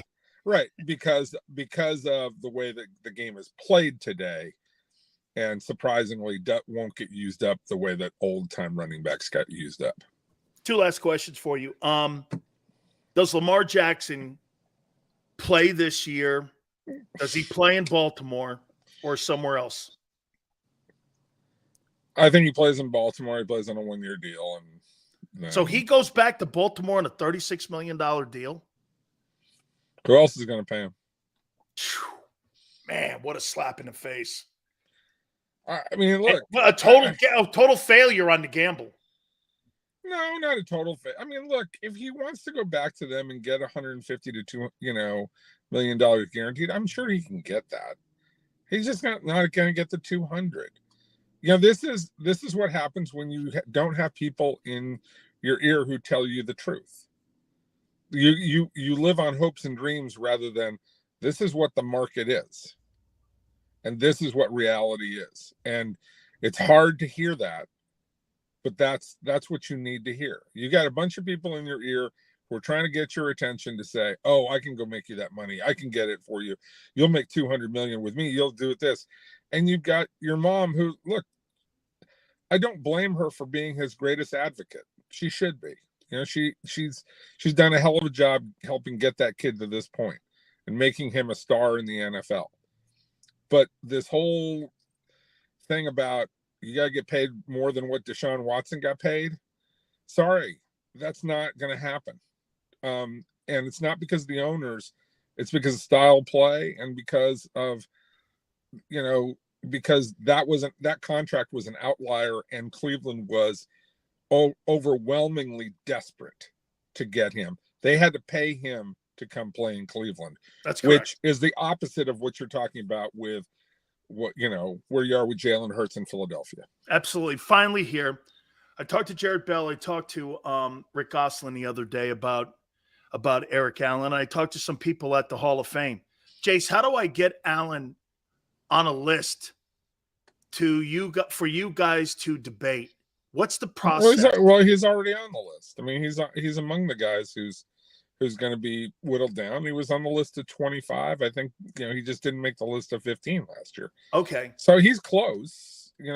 The question is, why does he belong in the top 15? What's the overwhelming reason? And part of that has to do with who are the other people who are being considered, right? Like, if Darrelle Revis is coming up too. So, I mean, no, Revis is already in. I mean, and that's right. Revis got in this year. And, that's right. So there are some other guys. And the other question is, how does he compare to other guys who are already in the Hall of Fame? How does he compare to guys who are also on the ballot? Those are two things to figure out. And that, I haven't looked at it lately. I'm going 58 INTs. I mean, look, he's a terrific player and he's right on the cusp. But I would also caution you to say, how many INTs did Terrell Buckley have? 50 something?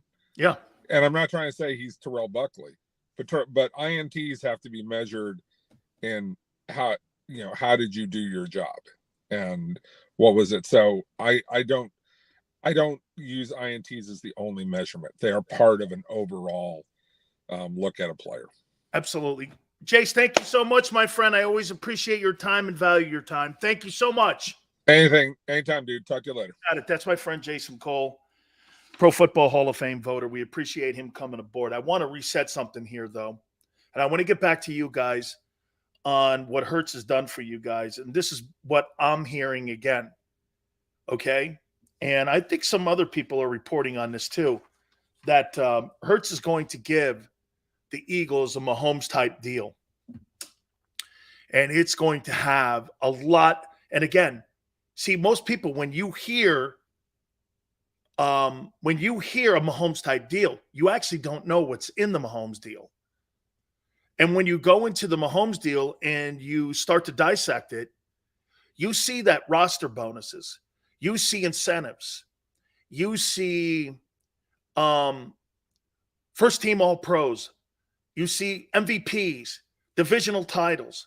There are so many benchmarks that you have inside those contracts that players get paid on now. If you're second team All-Pro, if you're first team All-Pro, if you lead the NFL in touchdown passes, if you lead the league in completion percentages, you get not roster bonus, you get player incentive bonuses on this. Okay, so all of those things that are in the contract, that's exactly what Mahomes has. Mint goes, he's no dummy, Sills. No, I'm not saying that. But what he is flexible. Most of these quarterbacks, Mint, are not flexible. They're not flexible to put contracts like that together. You know why? Most people in life are all about the start gate and not the finish line. Jalen Hurts, Tom Brady, and Patrick Mahomes are looking at the finish line. Smart. But you have to be confident in who you are for you to believe that. Now, I do agree what Jason says. One thing is really troubling, though.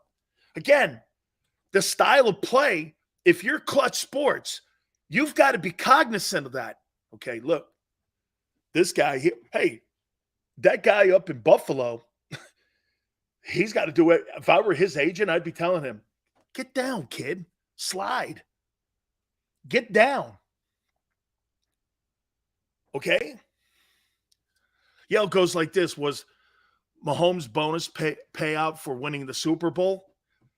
Hey, Yale, not only for that, winning the AFC Championship. Look at this.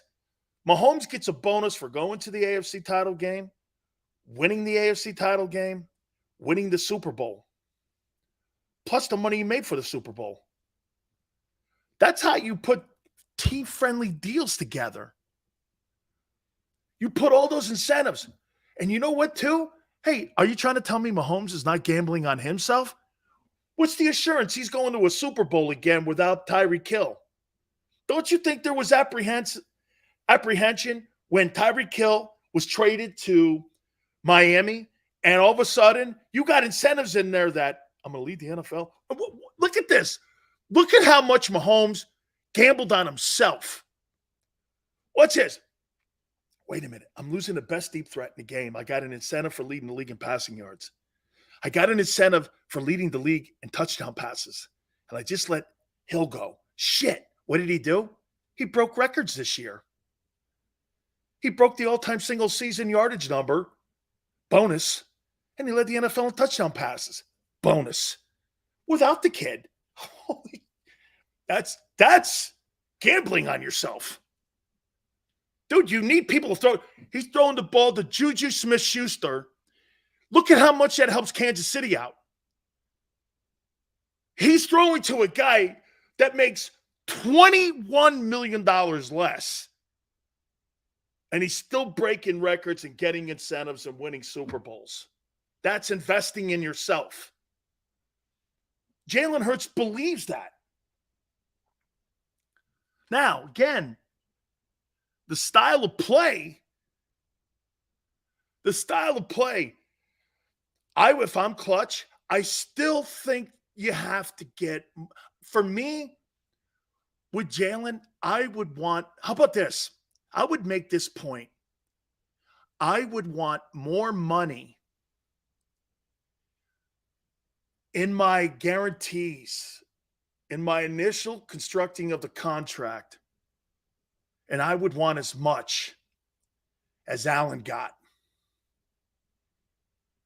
Whatever that number is in guarantees, I want to top it because he is an exotic player. And what I mean by that, he's dual threat. Dual threat, more chance of injury. They don't last long. So they've got to look out for him. As much as he wants to give a team-friendly Patrick Mahomes deal, okay? Hilton goes, Jalen's style of play is not that bad. Name me one player that's had a long, giant career like that and doesn't look like Cam Newton or RG3 at the end or Vic. Vic never played a full season in his entire career. Can you name me one guy? Okay. That was like a dual threat dude. And he's not quite Russell Wilson yet. He's not quite Russell Wilson. He's getting there. By the way, I think do I think Jalen Hurts can, to my opinion, the ceiling is Russell Wilson. That's how I see Jalen. Okay? If Jalen can be anything kind of around that with Russell Wilson, he that's the kind of player you're hoping for. Okay? That's the kind of player you're hoping for, is that kind of player. Look at Neil talking Fran Tarkenton, when he left the game, had the most touchdown passes and most passing yards in NFL history. I see the LOL, Neil. Remember that. I mean, it wasn't like he couldn't throw the ball. And I'm not saying Jalen can't. Okay, but I mean, Tarkenton was passer. He led the NFL for years with the most passing yards. He broke Unitas' record. And by the way, I saw somebody go like this: Jalen and Dak and Cousins are not overachievers. Were they first rounders? I must have missed that. Dak was a fourth or fifth rounder. Cousins was a fourth or fifth rounder. Jalen was a second rounder. The entire NFC is almost all of those type of guys, overachievers. None of them expected them to start. If you're not drafted in the first round, you're not expected to start and make $50 million in the NFL. You're being drafted to be a seatbelt. Okay, those guys all overachieved. The entire NFC, almost outside of Stafford and Rodgers. Geno Smith, overachiever. Dak, overachiever. Cousins, overachiever. Jalen, overachiever. These guys aren't Trevor Lawrence and Joe Burrow and Justin Herbert and Tagovailoa and all these guys that were first-round picks and in the top 10. Mahomes. All those guys were top 15 to the number 1 overall player selected. Those guys were expected to start and star. Okay? They were expected to start and star. Okay? Yeah. Jared Goff has actually underachieved. And by the way, I think he's reinventing himself in Detroit. But there's a reason that Los Angeles moved off him. Because he was underachieving. So again, he had no way to go but down. And nowhere to go but down. Okay? Daniel Jones, you think he's overachieved? He's overpaid and underachieved in New York. Isn't that fair? S. Blunt, if you were going to say Daniel Jones today, would you not use these comments? Overpaid and underachieved for where he was drafted. By the way, 11, I'm saying I think Goff has kind of elevated his game back. I'm saying that. I agree. No, I think watch it. Detroit's in a better place today on April 5th than where Los Angeles is right now on April 5th. I feel better going into the season for the Lions than I do the Rams. The Rams have 100 question marks. 100 question marks around that football team. Besides Mahomes, almost every I don't think Justin Herbert is underachieved. Justin Herbert has thrown for more yards in the amount of time that he's been in the league than any quarterback in NFL history next to Mahomes. I think Joe Burrow has not underachieved. He's been to 2 AFC championship games. He's been to a Super Bowl. He's changed the entire landscape in Cincinnati. I think Trevor Lawrence has changed the Jaguars into a conversation now that we're talking April 5th instead of the draft about division titles. I think those quarterbacks, I think Buffalo is in a place where they're going to constantly contend. The Buffalo Bills are going to contend for the AFC championship for the next decade. That's not underachieving. You're going to be in a Super Bowl window for a decade with Josh Allen. You're going to be in a Super Bowl window in Kansas City for the next 10 years with Mahomes. You're going to be in a Super Bowl window with the Jaguars and Trevor Lawrence for the next decade. Let this thing play out. Underachieving? I don't believe it. The problem that I have with Herbert is that he's in one of the worst organizations owned by one of the worst NFL families and the Spanos families when it comes to business of football. They don't get it right. How can you have Dan Fouts, Phillip Rivers, Drew Brees, and Justin Herbert, and you've only been to 1 Super Bowl? How's that possible? How can you have a collection of quarterbacks like that? Philly doesn't have that. You had Drew Brees in the window, and you almost ruined his career there. And you go to the Super Bowl with Stan Humphries. How appropriate. The lesser of all those guys. You go to the Super Bowl with the lesser of all them dudes. You've had Phillip Rivers, Drew Brees, Dan Fouts, and now Justin Herbert. And you don't win squat with them. And all those, I think Fouts went to 1 AFC title game. Rivers went to 1. I think they've only been to 2 AFC championship games. I mean, how do you have that collection of quarterbacks? And Stan Humphries, takes you to the promised land. You get destroyed by the Niners. Crazy. Buffalo isn't achieving anything if they don't fix that offensive line. Yes? Yes. See, that's a fair rip. And running game. Okay? And running game. You're right, Eagle fan. That's correct. And now that they're paying the quarterback, hey, man, you got a lot of work to do. Jeffy goes, Daniel Jones is Sam Bradford minus the injuries. Hey, Jeffy, Sam Bradford used a mask when he played in the NFL. You know why? All the teams he robbed with money. I've never seen – he was the last player that got those big signing bonuses coming out of college. I think he got like $54 million. I've never seen a guy rob a bank more. Him and Brock Osweiler. When they showed up at the general manager's office to get their checks, they had their head down.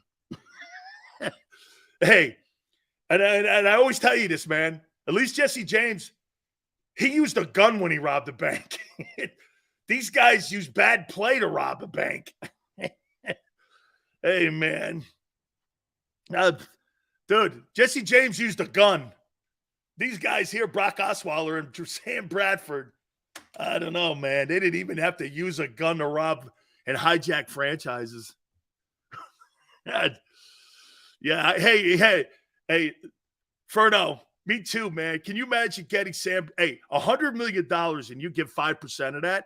So you mean I get $50 million of that for the shittiest quarterback ever to get the most money of all time? I don't know how that guy did it. He was okay, man. But, man, Cousins too, I guess. You guys have finally convinced me on that. Holy cow. Sam Bradford, man, gets his paycheck with his head down. Hey, dude, you never want to walk in your boss's office. Hey, thanks for paying me. Shit, Ben Simmons, man. Hey, Shakur, Ben Simmons. Ben Simmons and Manny Ramirez have a lot in common except for this. Manny was actually good, but Manny never knew where he played. Hey, it's Manny Wood. What's that mean? Yeah, right? Manny Wood. Manny Ramirez and Ben Simmons, right, Tone? Probably the same guy. They don't really give a shit where they play, but Manny was good. I mean, Manny Ramirez was really good, man. Oh. All right, let me take a timeout. We're going to reset. Top defensive players that are going to be in the April draft. Surprise teams in the NFL. Some Heisman talk a little bit here. I want to talk about the deal that Jalen is giving the Philadelphia Eagles. All reports are saying it's going this way. We'll look at the top defensive players because I think maybe the Eagles can get one of these guys. A little more on that 10th pick. It's a value pick. The pick you're going to get your player on is at 30.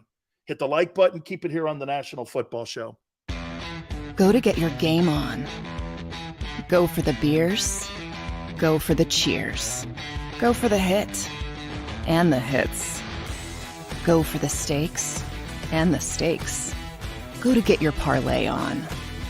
Go to get your party on. Go for the scene. Go for the screens. Go for the gallery. Go for the win. Go to Ocean. Visit theoceanac.com to plan your visit. When it comes to the fight against insurance companies, large corporations, and the healthcare industry, injured victims are always the underdog. But that doesn't worry us. At Mess & Associates, we're an injury law firm from Philadelphia, and we come to fight. Our clients know that they've got representation with a chip on its shoulder, and it's the same chip that makes Philly the toughest city in the country. Call 215-568-3500 or visit us online at messalaw.com. Mess & Associates, the toughest injury firm in Philadelphia. Heading down the shore, have a ball once more. Here, imaginations run wild and time stands still. Because here, you can find the best of the Jersey Shore, all on one 5-mile island. So leave the old you behind and get lost in the woods.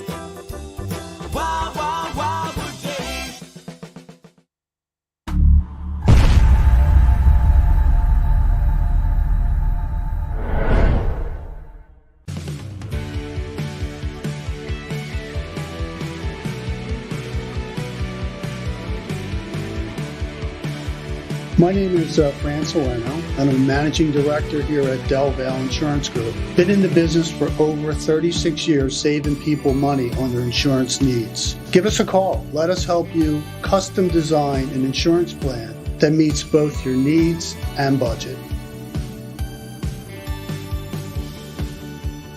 They're carving them up and good play calling along the way. First and goal at the 6.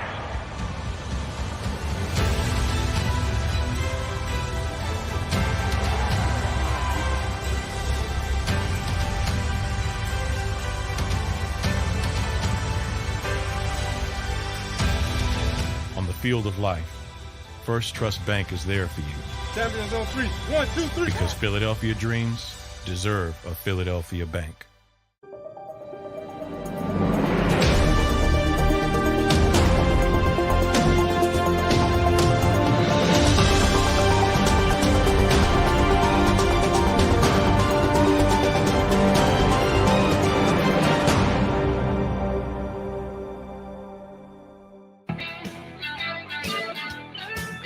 Big Sills, National Football Show. Appreciate you guys coming aboard. Thank you very much for listening to me here, and I appreciate all you guys, especially during this Holy Week. Hopefully everyone's getting ready for Easter weekend, and whatever your denomination is, this is one of my favorite weeks of the year is Easter week, especially in my family, man. I mean, our big eating I shouldn't put them in an order like this because it doesn't sound very good, but man, Christmas Eve, Christmas Day, Thanksgiving. My grandmother loved Easter, man.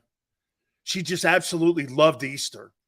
So I think if my aunt and I were to say, it was probably my grandma's favorite, her favorite holiday. We loved it so much. So very cool, man. We appreciate everybody coming in there. By the way, look at what the Jags have done. So the Jags have given Trevor Lawrence Calvin Ridley because they saw exactly what A.J. Brown brought to Jalen Hurts. Ham? Yeah, I think we have a ham. I think we do ham on Easter. Yep. I think we dropped that in there. Look at Trevor Lawrence is getting now Calvin Ridley. They're going to rip that division apart. They're going to rip that division apart. Okay? They are. All-star to the Hall of Fame. Man, he was a red zone machine. I don't know if you put fullbacks. Well, hey, Daryl Johnston, would you put in? You know what I mean? Daryl Johnston, Mike Allstott. You know what I mean? Mike was kind of a hybrid. Instrumental in that great success of that Buccaneer team. He surely was. Great football player. Great football player. But I want to reset. We're going to look at the top football defensive players heading into the draft. As I said, a lot of reports now are saying that Jalen Hurts is putting a deal together, and Clutch Sports is putting a deal together with the Eagles that's team-friendly, that resembles a lot of what Mahomes is doing. And there's your hometown discount. Jalen's going to give the flexibility for the Eagles to do business to make sure that he has a roster around him. Jalen Hurts is playing Brady and Mahomes ball, and basically he's giving them the attitude to do this. You guys want to do something? And you know what it also does? Tell me the most important thing when you restructure your contract. Hey, Yale, think about this. Tone, everyone, think about what this does. When you restructure your contract like Mahomes, what does it do? What does that do for the player? Besides the economics, what does that do for the player? It keeps you abreast of what the organization is doing. It keeps you part of what they're trying to accomplish. It keeps you involved in the game plan. It gives you a seat at the board of directors table. Okay? It gives you knowledge of what they're thinking, what they're doing. Personally, I think this was the fallout with Brady and Belichick at the end. Brady wasn't invited to those meetings anymore. They weren't being transparent with him. They started basically taking advantage of him. And Brady went like this. Well, they're not restoring and refilling the cabinet with the money that I give back to the organization. They're not telling me what they're doing. Brady had to go to Kraft to get Garoppolo out of the building. And get this, Jimmy G's represented by the same guy, Don Yee. Wasn't like he was pissed off at Garoppolo. He was pissed off at Belichick because Belichick wasn't keeping him abreast anymore like he did earlier when they were getting rid of players. So he said, screw it, I'm going somewhere else. When Brady lost his seat at the executive table, that's when everything went sideways. That shit up there in New England was never about money. It was about transparency. They were not being transparent with him at the end. All the shit and money, Brady must have given that organization back $250 million. And for them not to be transparent in the end, that's why Kraft has got to be doing the same thing that Ed DeBartolo did when he allowed Montana out the building. Biggest regret DeBartolo ever had was letting Joe go, he said. Man, I should have been more involved in that decision. You know, it was too late when I said, you're the starter still. He goes, no, it's time to go. It's time for Brady to go. See, Jalen is now, and the Eagles want to. The Eagles are now giving Jalen a seat at the board of directors table. Jalen, we're going to put a framework together the same way. By the way, maybe I should post that framework. I'll ask Lee Steinberg if I can do it, so you guys can see what kind of the contract looks like. I don't know I can do that because I think that might be too much. I could probably get blocked from Twitter on that, so I don't think I should do that. But probably not. Maybe I'll read it here if I get the okay. I don't think I should post that because it tells a little too much about what the framework looks like for Mahomes, and I don't think I can do that. I think that's illegal. It's private information. Yeah, at DL, I don't think I can. So we're not going to do that. But it's such a great team-friendly deal that, again, and know this, I don't know the money, and I'm assuming it's 7 years. Okay? I'm assuming it's 7 years. See, the money's not the issue. The money's not the issue. It's the framework. Even Irsay said that at the NFL owners' meetings. Okay? Even at the NFL owners' meetings. Hey, I don't care about paying a guy like Lamar Jackson $51 million. I'm just not giving guarantees. What does that tell you? Every owner wants to pay their player. They'll pay a guy $52 million. But they have to have a team avenue and a team-friendly deal to have flexibility and to be able to negotiate if they have to come and go, what if here, watch this. What if it gets in the middle of the season in 2024? Jalen has his contract. God forbid A.J. Brown blows a knee out. They want to go get DeAndre Hopkins. They have to go to Hurts. Jalen, we're going to restructure some money so we could sign this guy. Cool? Sure. Helps him. Helps the player. Jalen's investing. He gets more money as a guarantee. And there's a signing bonus for him. Brand new signing bonus, renegotiated. It's Hurts will probably, in the end, if he takes care of himself, maybe he could get $350 million out of this deal. Neil, I don't know what the number is going to look like when it comes to the signing. I'm just saying they're putting a Mahomes deal together. And I think just with market, you could probably figure it out. It's going to be north of what the kid got in Arizona. What did he get? 46.1? Well, it's going to be north of that. And I wouldn't be shocked if the Eagles came in with $50 million. I mean, Dak's going to make $49.5 this year. Now, do you sign bonuses or in-season bonuses affect the cap also? Your contract for that year, whatever the number is, it's all done by the NFL Players Association. I think it was done after March 15th. Those contracts and all the things that are in your contract, because the new year started on March 15th. I think it was the 15th. And when the new year starts, the new cap starts. 224 something, whatever it was. So, not at the top of the year, because that's still last year's NFL. Like middle of March, second week of March, I'll say, is when the new league year starts.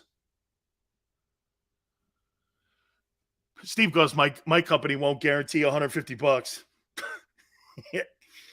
Oh, man.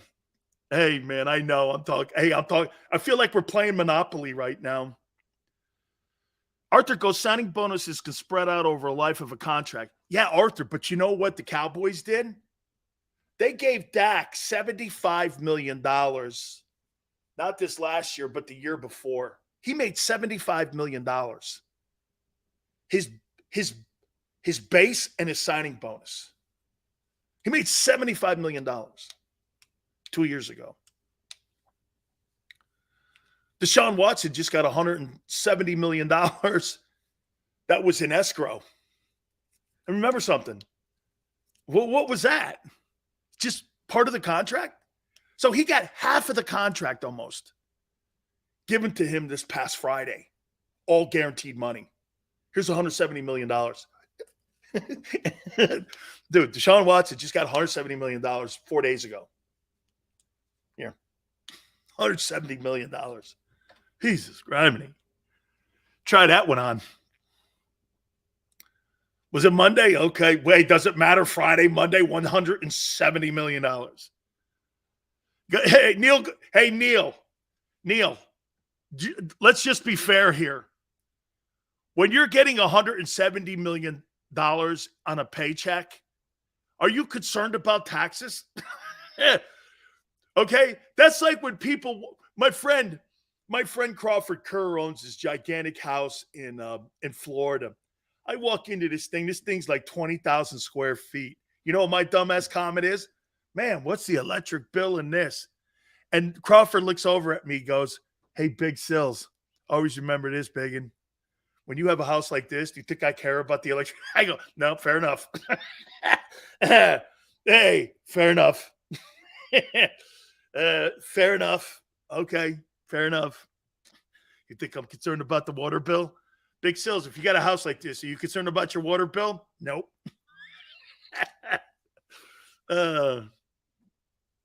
Have no caring about the water bill. Here's me. Look, man, I wonder what it costs the electricity. He's like, come on, man. Yeah. If you have to ask, you can't afford. Right. Hey, right. Hey, I know there's not a chance. Dude, the guy had a Bentley in the front yard, and he had a Shadow, one of them Rolls Royces in the front, in a Hummer. So I have a Hummer. Okay, of course, right? Yellow Canary. You could see it from Skyline. Wait a minute. Woof. What an awful reference. You could see it from the space station. Wow, way to date yourself, Dumb Sills. That's my new nickname, Dumb Sills. Property taxes are $45K. Oh, man. Oh, wait. Arthur goes, oh, my God, you're that guy? No. The Hummer's a big car for Big Sills. You think Barrett Brooks is going to get? You think Barrett Brooks is going to get in a Mini? Okay. Hey, wait a minute. No, I'm going to get you. Does Big Sills and Barrett Brooks look like we drive electric cars? I mean, seriously, electric cars, dude. I'd be out of power by the time I got through the mountains. How come Sills is stranded? Man, he'll haul his big ass up the mountains. That Tesla ran out of power, dog. Dude, he's driving up 8 and he's going over those mountains. Where's Big Sills? What happened to him? His electric car ran out of power. Why? Have you seen him?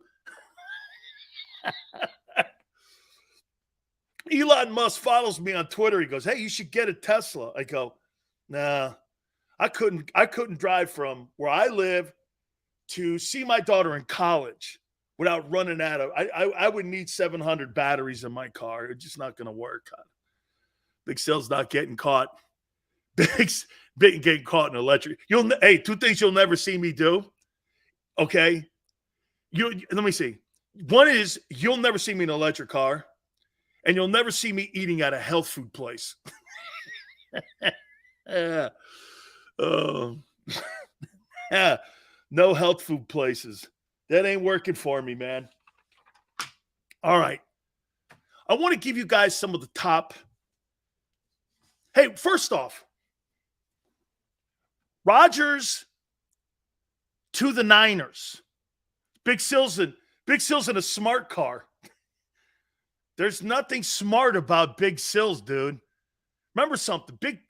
Guys like Barrett Brooks are smart. Offensive guys are smart. Big Sills is a reactor. Okay? I'm a reaction guy. I'm a reaction dude. Sitting around and pontificating on things. I don't know. Hey, I'm just like every other dude, man. I don't know. Hey, Sills, hit him. Okay. That's what my wife does. Hey, get that guy. All right. Rodgers to the Niners. First off, many of you are going to go, dude, money, salary cap, $60 million. I get, you're right. You're right. I don't know how that would work. Conversations are out there, though, that the Niners might have some interest in the Rodgers sweepstakes. That'd be horrible for Philly. Rodgers to San Francisco, you're not beating that team. You're not beating that team. No. Kansas City's not beating that team. Kansas City's not. Weezer, I agree. Shows you how desperate, though, San Francisco. So wait a minute. Look how desperate San Francisco is at quarterback. But Niner, look how desperate you are there.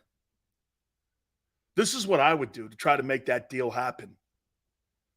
You'd have to restructure the Rodgers contract and get a guarantee from him that he'd play 2 years. Why wouldn't he? He's played his college ball in the Bay Area. He went to Cal. He's a California kid.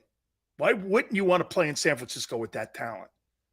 But see, here's the difference on what Hurts is trying to do and accomplish by giving a team-friendly deal to the Eagles, okay, versus would Aaron Rodgers restructure a contract to win? If Aaron Rodgers wants to win, the Jets, sorry, Jody, but you're not winning shit there. What? I have a better chance of winning in Green Bay. In a weak-ass NFC than I do in the AFC with the Jets. You're not winning shit with the Jets. Are you going there to be on Madison Avenue and chase skirts? Okay, I guess. You got your Super Bowl. You know, I guess so. I suppose. If that's how you want to go out, okay. Why not do this? Do what Brady did. Hey, I'll tell you what. Let's restructure my contract. Give me some bonus money. Guarantee me this. I'll come to San Francisco. I'll restructure a deal, John Lynch, and let's go try to win one. If Aaron Rodgers did that, I think it'd change the perception of how people look at him too. If he did something like that. But would he? His career doesn't show that he's willing to do anything like that. Shit, this guy doesn't even want to go to OTAs, or he doesn't even want to talk to his young wide receivers in mini camps. He's going to restructure a contract to try to win when he never showed any example of that in Green Bay. And all of a sudden now at 40, he's going to do that? I don't buy it. I don't believe it. I don't see him doing that. I don't see a guy like that now. He's never He's never shown that. He's never shown that ability to do that. Yale says Lynch would consider it. San Francisco doesn't have draft capital. That's right. There's nothing in the draft. If I'm them, I give the Jets or Green Bay, I give them my draft picks. And I tell Rodgers, can we restructure the deal when you get here? And I would do it. And then get this. If you want, send Trey Lance's ass to Green Bay. Let Green Bay figure it out with Jordan Love and Trey Lance. You got 2 first-round guys there. One of them's got to be good, don't you think? Or wouldn't that be crazy? You send both those guys there, and they both end up sucking. And you've gone through 30 years of quarterbacks between Favre and Rodgers, and you got Trey Lance and Jordan Love to pick from. I don't know. One of them has to be good. You know, English goes, the Niners are overrated. How can you say that when they've been to 3 NFC championship games in 5 years? Where in the world would you say they're overrated when they won 12 consecutive ball games going into that NFC title game?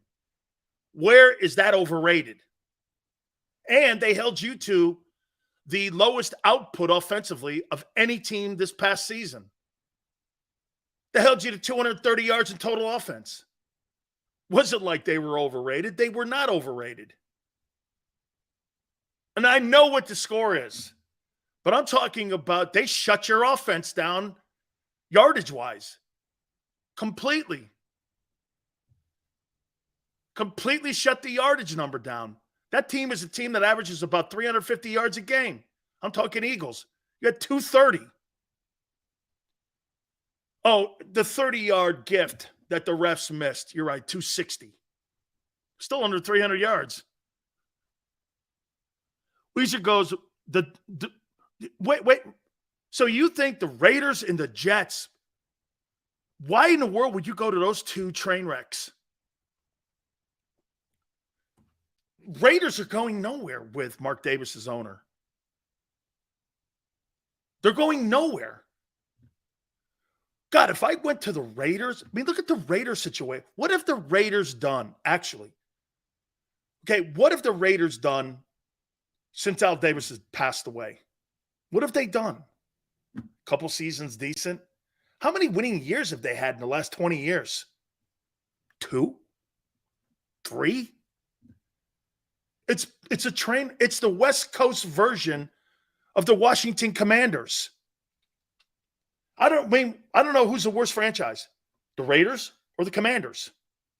At least the Commanders sometimes went, and they got quality coaches in there now with Eric Bieniemy and Ron Rivera and with Jack Del Rio. Shit, when I look at the Raiders, I don't see anything quality in there, and I see a guy who still has to prove that he could be a head coach. That guy was terrible. This guy that drafted Tebow. I mean, that's the guy who drafted Tebow in the first round. Tebow. Can you imagine that? Tim Tebow, first round pick. Holy cow. Taysom Hill's better. Right? Taysom Hill. Jets have Joe Douglas. Joe is changing the landscape there. Look, man, they did a great job in the draft. They're a quarterback away. I agree. I think Joe's done a nice job there. I think Joe's done a nice job. Is he one of my teams? He is. Here's my surprise teams this year to make the playoffs. I got the Jets. I got the Panthers. I got the Commanders. I got the Lions. I got the Browns. And I got the Broncos. These are all teams that didn't make the postseason last year. I think these teams are going to make the postseason this year. These are my 6 to make it. Jets, Joe Douglas, Panthers, Frank Reich. I think the NFC South is there for the taking. We'll see what New Orleans does with Derek Carr. We'll see what he does with Derek Carr. I think the Commanders are going to be an interesting ball team. Sam Howell, mean, there's another team with a quarterback issue. Shit, if they didn't have such a douche as owner, that's a team that should go for Lamar Jackson. But he's such a douche. God, I would not want to. Dude, if I got drafted to the Washington Commanders, I would throw up. Hey, Sills, this is Ron Rivera. Congratulations, you're going to the Commanders. I'd hang up. Be like, God. Seriously, man, I would hang up. Good night. If I was a first-round draft choice and they called me and said, you're a Commander, I'd be like, oh, my God. Ugh. I would throw up. Man, you're right. You're in the middle of a sale. You got a scumbag owner. You got a guy who's the worst owner in the history of the NFL, maybe. You got one of the worst people. You know, I heard that in that office that when executives or anybody walk by him, they have to have their head down. They can't look him in the eye or some shit. It's really weird. It's like you're talking to Ramses back in Egypt. You can't look the Pharaoh in the eye. You're like, what? Dude, if I can't look you in the eye or I can't hear you or I'm in a dark room, I think you're shady. You know what I mean? I hate people who whisper. I don't like people who sit in the dark. And I think you're shady, man. If I can't hear you and see you, you're trying to hide something from me. Hey, well, I mean, hey, Joseph. Hey, Joseph, you tell me, man, you think that's a great organization if you get drafted? Hey, the Washington Commanders sales have drafted you 11th overall. Congratulations. Ugh. Shit, man, I'm going to play with The Rock in the XFL. Hey, Rock, do you have any nil deals for me? Or I'd be like this. Can I go back to Miami? If I pay all the money back, can I go back to Miami, please? I'd rather go back and play with the Canes, man, and go to the Commanders. You have no future there. Look what they're doing right now with Chase Young. They're debating on whether or not to pick up the fifth-year option on the kid. And you're like, I get the injury thing, but if you're Chase Young, don't you pray they don't? Hey, go ahead. I'll go to Philly. I'll go on the other side of Hassan Reddick. Chase Young to Philly next year. He gets 16 sacks, 17 sacks. Hey, can you see Howie working that? Hey, Chase, I'll pay you 20 grand. I'll pay you 20 million. Put you on a 1-year deal. Let's go. And if things work out, I'll sign you a long-term contract. Personally, I think he's got more talent than Micah Parsons. He's just got to stay on the field. I think that kid's better. I think he's a better talent than Micah Parsons. And Washington is like not sure whether they're going to pick it up. Of course they're not, because they're dummies. I mean, right?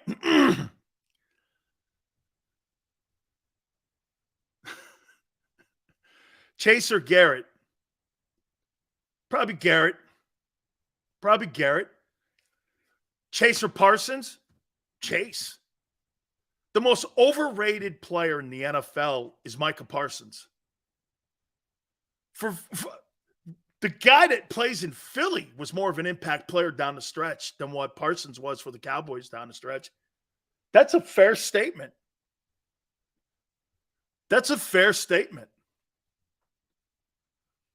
Okay? And think about this last year with Washington. Washington beat the Eagles with Jalen Hurts on the field. I mean, that's a pretty good ball club. And you put Chase Young back in that front four? I don't know. They did beat you. And it wasn't one of those games where, right?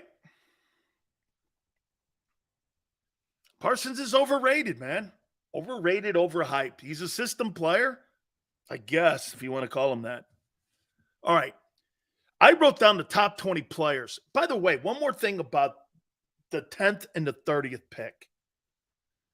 You see, most people will look at the 10th pick, and when you're a sportscaster or you're a talk show host, 10 is greater than 30. No question. The 10th pick, no question. The 10th pick has more risk than the 30th pick. Don't you ever wonder why the teams that continue to win, that pick in the lower end of the draft, rarely miss? Why? Because as you get out of the top 15 picks, players start to fall in order. That's why the Eagles have more success in latter rounds.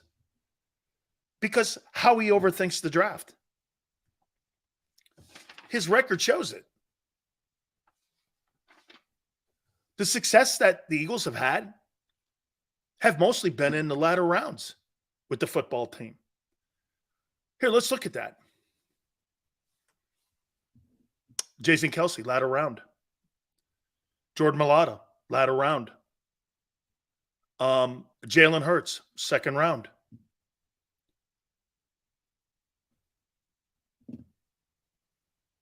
I get Lane, first rounder.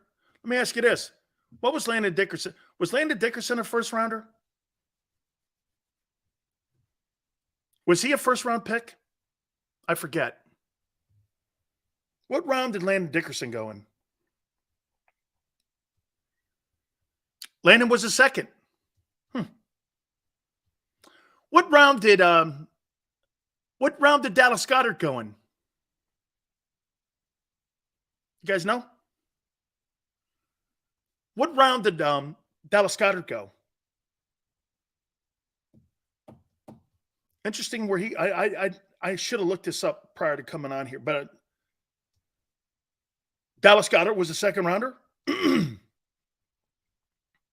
Interesting.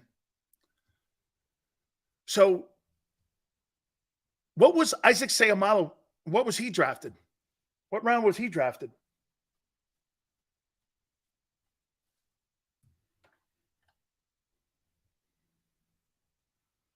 Does anyone know what Isaac Seumalo was drafted?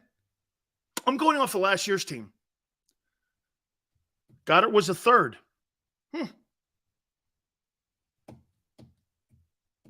Interesting. So let me get this right. 7th round, Mailata. 2nd round, Dickerson. 6th round, Kelce. Seumalo, 3rd round. Lane, 1st round. Goddard. What Goddard was a second. Hurts was a second. The running back on the team that made the Pro Bowl last year wasn't a first rounder. My point is that the Eagles are better not in the first round. They're better in the draft when they go best player available. Yeah. And look at the failures, Joseph, that they've had. Andre Dillard, Jalen Reagor,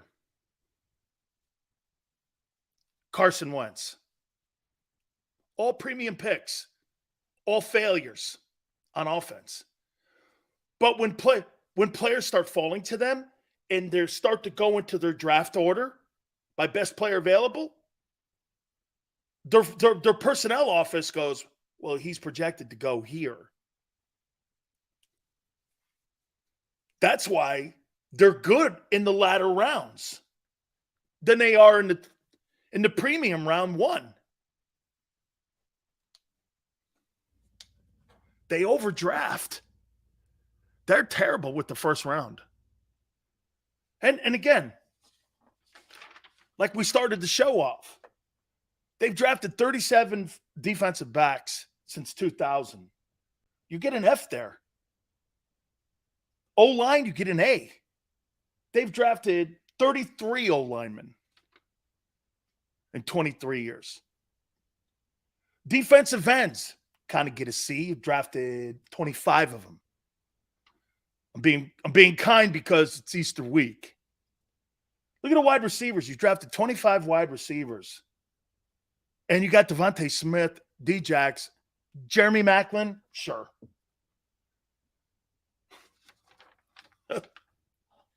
I can't believe this number. You've drafted actually 16 running backs. With Donnell Pumphrey being in there. Drafted 23 linebackers. I kind of thought that was odd because that's a pretty high number for them. Total failure at linebackers. That's why that 10th pick for the Eagles, I think it's got disaster written all over it again. Last year, you overdrafted Jordan. Dude, trade out of that thing.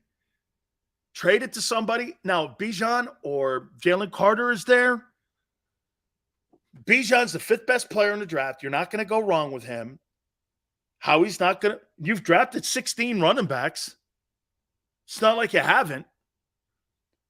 Carter's the 2nd best player on the board next to Will Anderson.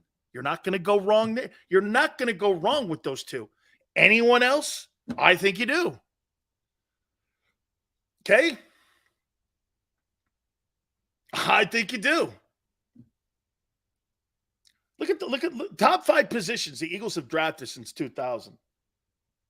DBs, O-line, DE, wide receivers, and linebackers.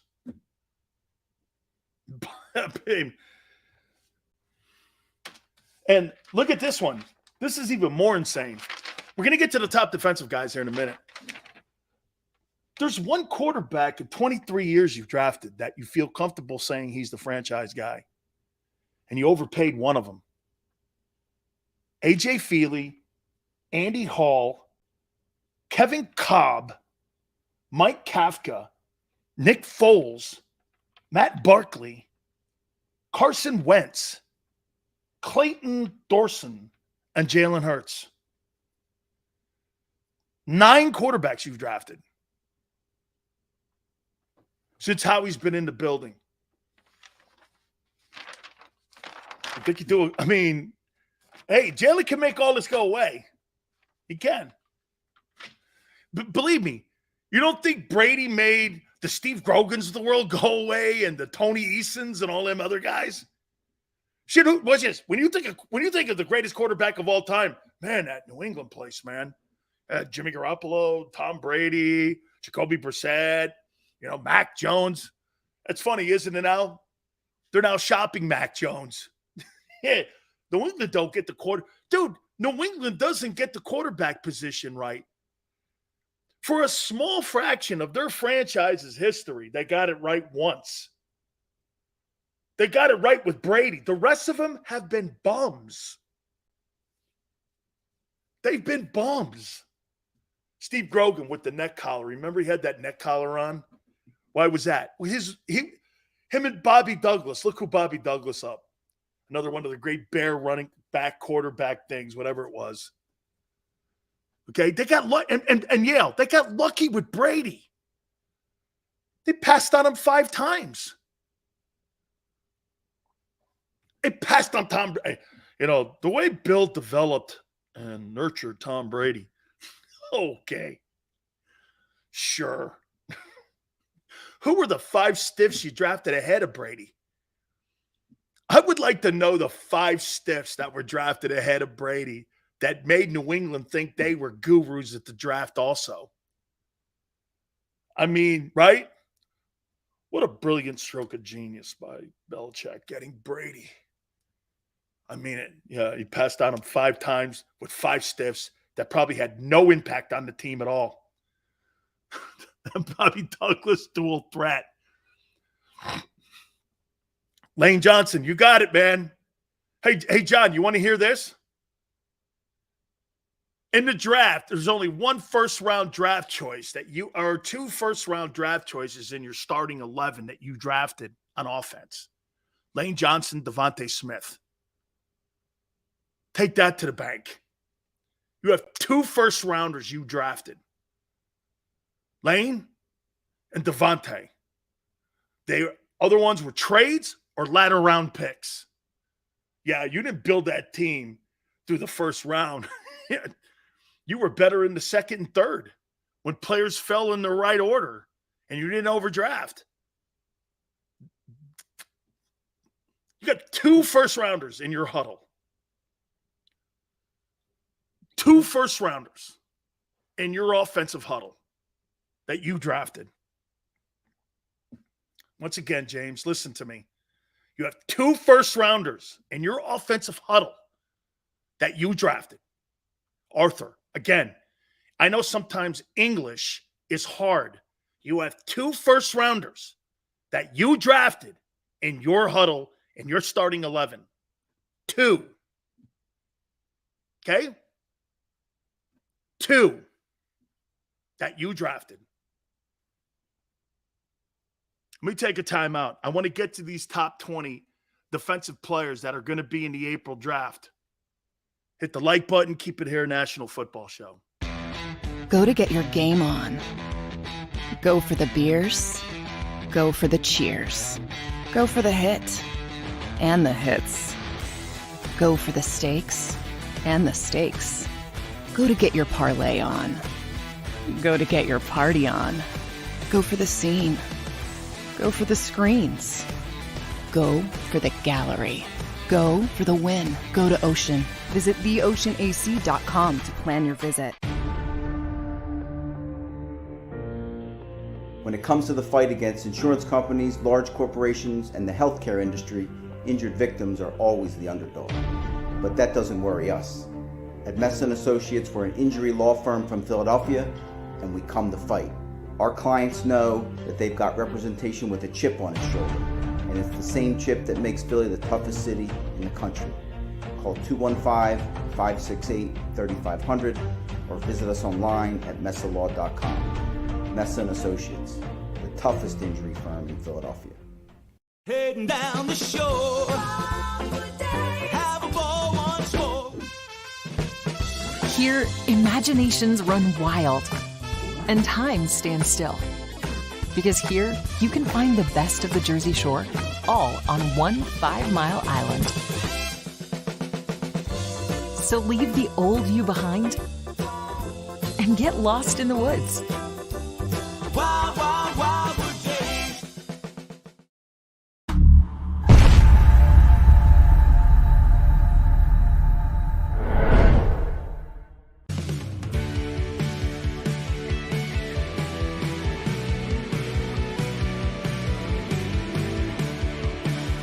My name is Dan Sileo, and I'm Managing Director here at Del Valle Insurance Group. Been in the business for over 36 years saving people money on their insurance needs. Give us a call. Let us help you custom design an insurance plan that meets both your needs and budget. They're carving them up and good play calling along the way. First and goal at the 6.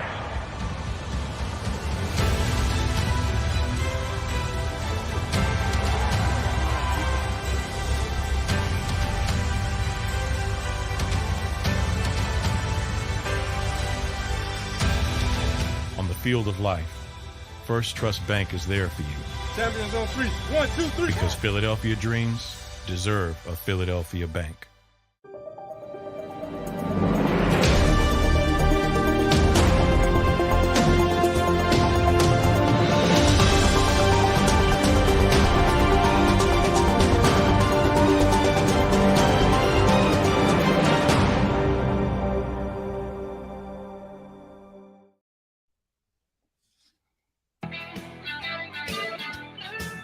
Nick Sills, National Football Show. Appreciate you coming in here. Thank you very much. I got a ton of content, and I didn't even get through half of it.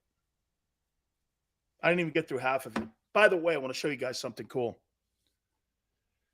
I got this yesterday. I posted it. Some of you probably don't know, but I want to share this with you. So, Barry Smith, Florida Sports Hall of Fame. Really great. Now, you got to remember something. Barry is the executive director He's a first-round draft choice, Florida State. Played at with the Packers, actually. And wrote me a really kind letter.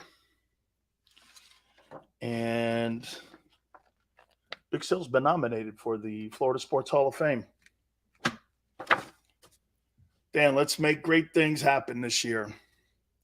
Looking forward to seeing you, involving you in the Florida Sports Hall of Fame and helping you come along with the team. I hope I'm not in, but to even be considered a Florida Sports Hall of Famer means a lot. Pretty significant state. Thank you, Yale. It is. I'm not in. I'm not in. Thank you, Arthur. See Arthur here, man? Arthur gives me, well, Yale does too, and everybody else does. You know, hey, man, I'll tell you what, you guys give me a ton of shit, but you know what? You're my favorite type of people to talk to. Man, do I hate yes people. And do I hate connivers. And do I hate Judases. I can't stand Judases. I just can't. Once I find out you're a Judas, I will never be your friend again. That will not happen. Man, it's why I got this small group of people. Thank you very much, guys. I appreciate it. Let me quickly run down before we get out of here. I want to run down the list of the top 20 players. Again, I think you can move these around. This is kind of not my list of where I would rank them, but I got this from a personnel guy, and he told me these are kind of like the top 20 people that are going to be in the April draft, okay? Will Anderson, Alabama edge rusher. Jalen Carter, Georgia defensive tackle. Those are the top two best defensive players in this draft. Those are the top two best. Get this. If those two players would have went in last year's draft, they would have went 1 and 2 then too. Okay? They'd have went 1 and 2. Thankfully, I don't deal with that. I have an old girlfriend, Gina. Hey, Yale. Yale, that's why I've been married for 35 years. You know that? I know some people probably are out there going, Sills, you've been married 35 years? Yeah. I ain't going out there again. Everyone thinks that I'm some sort of absolutely not. 35 years I've been married. I know. I can hear some of you going, God bless her soul. Oh, totally. She's like at the gym, but I will say this to you. I've never met a person I hated more, but loved more in my life. Okay, than my wife. Man. Whew. Certain days, man. Green goes, Sills. To be honest, I didn't like you for the first few times, but you have grown on me. Just being straight up about it. I love the honor. Hey, Green. That is probably, I should put that on a t-shirt. On how people listen to me and how they watch me now. That is the exact thing. Am I abrasive? Am I obnoxious? Am I too loud? Am I sometimes over the top? Yes, all of those are true. Am I honest though? Yes. Am I genuine? Yes. I can't lie. I'm horrible at it. I'm not a very good liar. I'm the worst liar on the planet. You'll know when I'm lying. My eye starts doing this. And I start having convulsions. Yeah, just not a very good liar, man. Tyree Wilson, I got 3rd, Texas Tech edge. You like Gonzalez? He's ranked 4th. Oregon, cornerback. See, here's my problem with this Lucas Van Ness. Yale, let me throw this at you here. He didn't start at Iowa. Do you have a problem drafting a guy in the first round that never started? Whew. Jason Pierre-Paul was that kind of guy at USF. He turned out to be a good ball player, you know? I mean, wow, he didn't start at Iowa. I don't know, man. Devon Witherspoon, Illinois, 6th cornerback. Joey Porter, I think is high here, 7th. Penn State cornerback. Now remember, these are the best defensive players. Drew Sanders, I think this is high for him. Arkansas linebacker, 8. I think that's high. Miles Murphy, 9. About right. Clemson, edge. Brian Branch, 10. Bama, safety. Nolan Smith, Georgia. Yeah, Miles Murphy's a good player. He fits into that 10th pick. Okay? He fits into that 10th pick. You know, King, you like Sanders?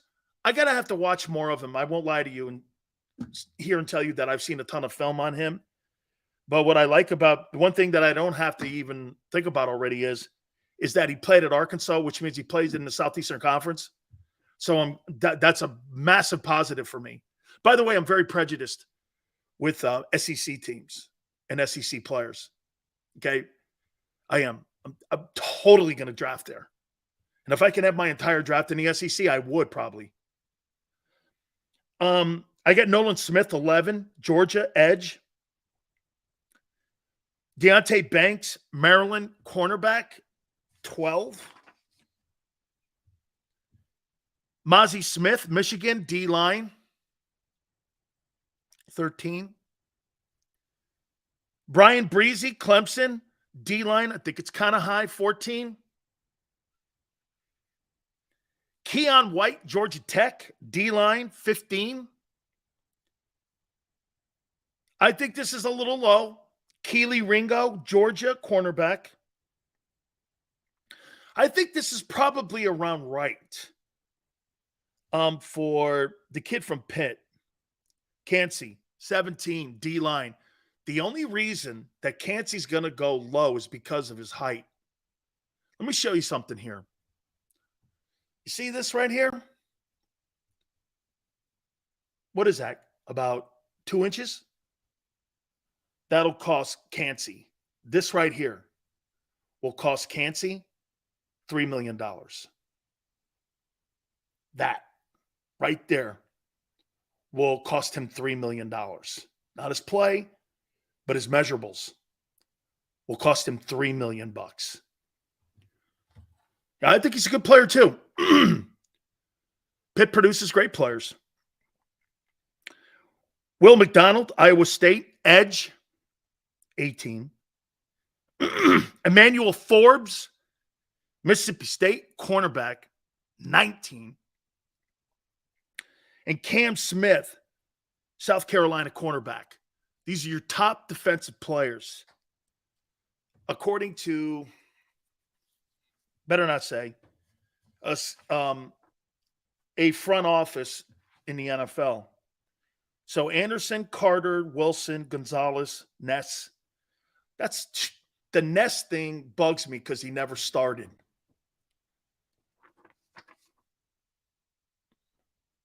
Murphy's big dude, looks strong. Debo does a great job.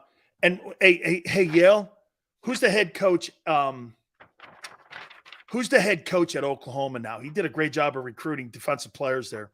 What's his name? He did a great job of putting guys on that football team. Was there forever. He's the head coach of OU now. The D-line,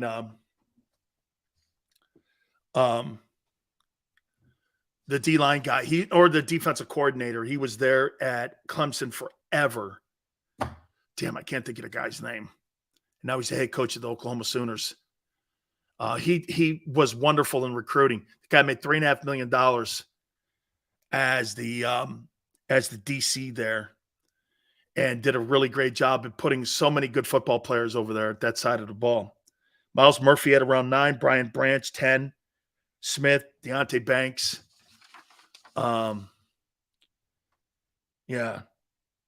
Emmanuel Forbes. I like Emmanuel Forbes at 19. That's a corner. He's a pretty good ball player too. Man, I'll tell you what, guys. I got a ton more stuff here. I could have done another 3 hours. There is so much out there. I can't wait as we're getting closer to the NFL draft. I thank you guys so much for coming aboard. You guys are wonderful again. Please hit the like button. Tone, I appreciate it. Thank you so much, my friend. Big Xander, Big Joe, we thank you very much. Till tomorrow, 3 to 6 Eastern. We'll see you on the flip side. Go to get your game on. Go for the beers. Go for the cheers. Go for the hit and the hits. Go for the stakes and the stakes. Go to get your parlay on. Go to get your party on. Go for the scene. Go for the screens. Go for the gallery. Go for the win. Go to Ocean. Visit theoceanac.com to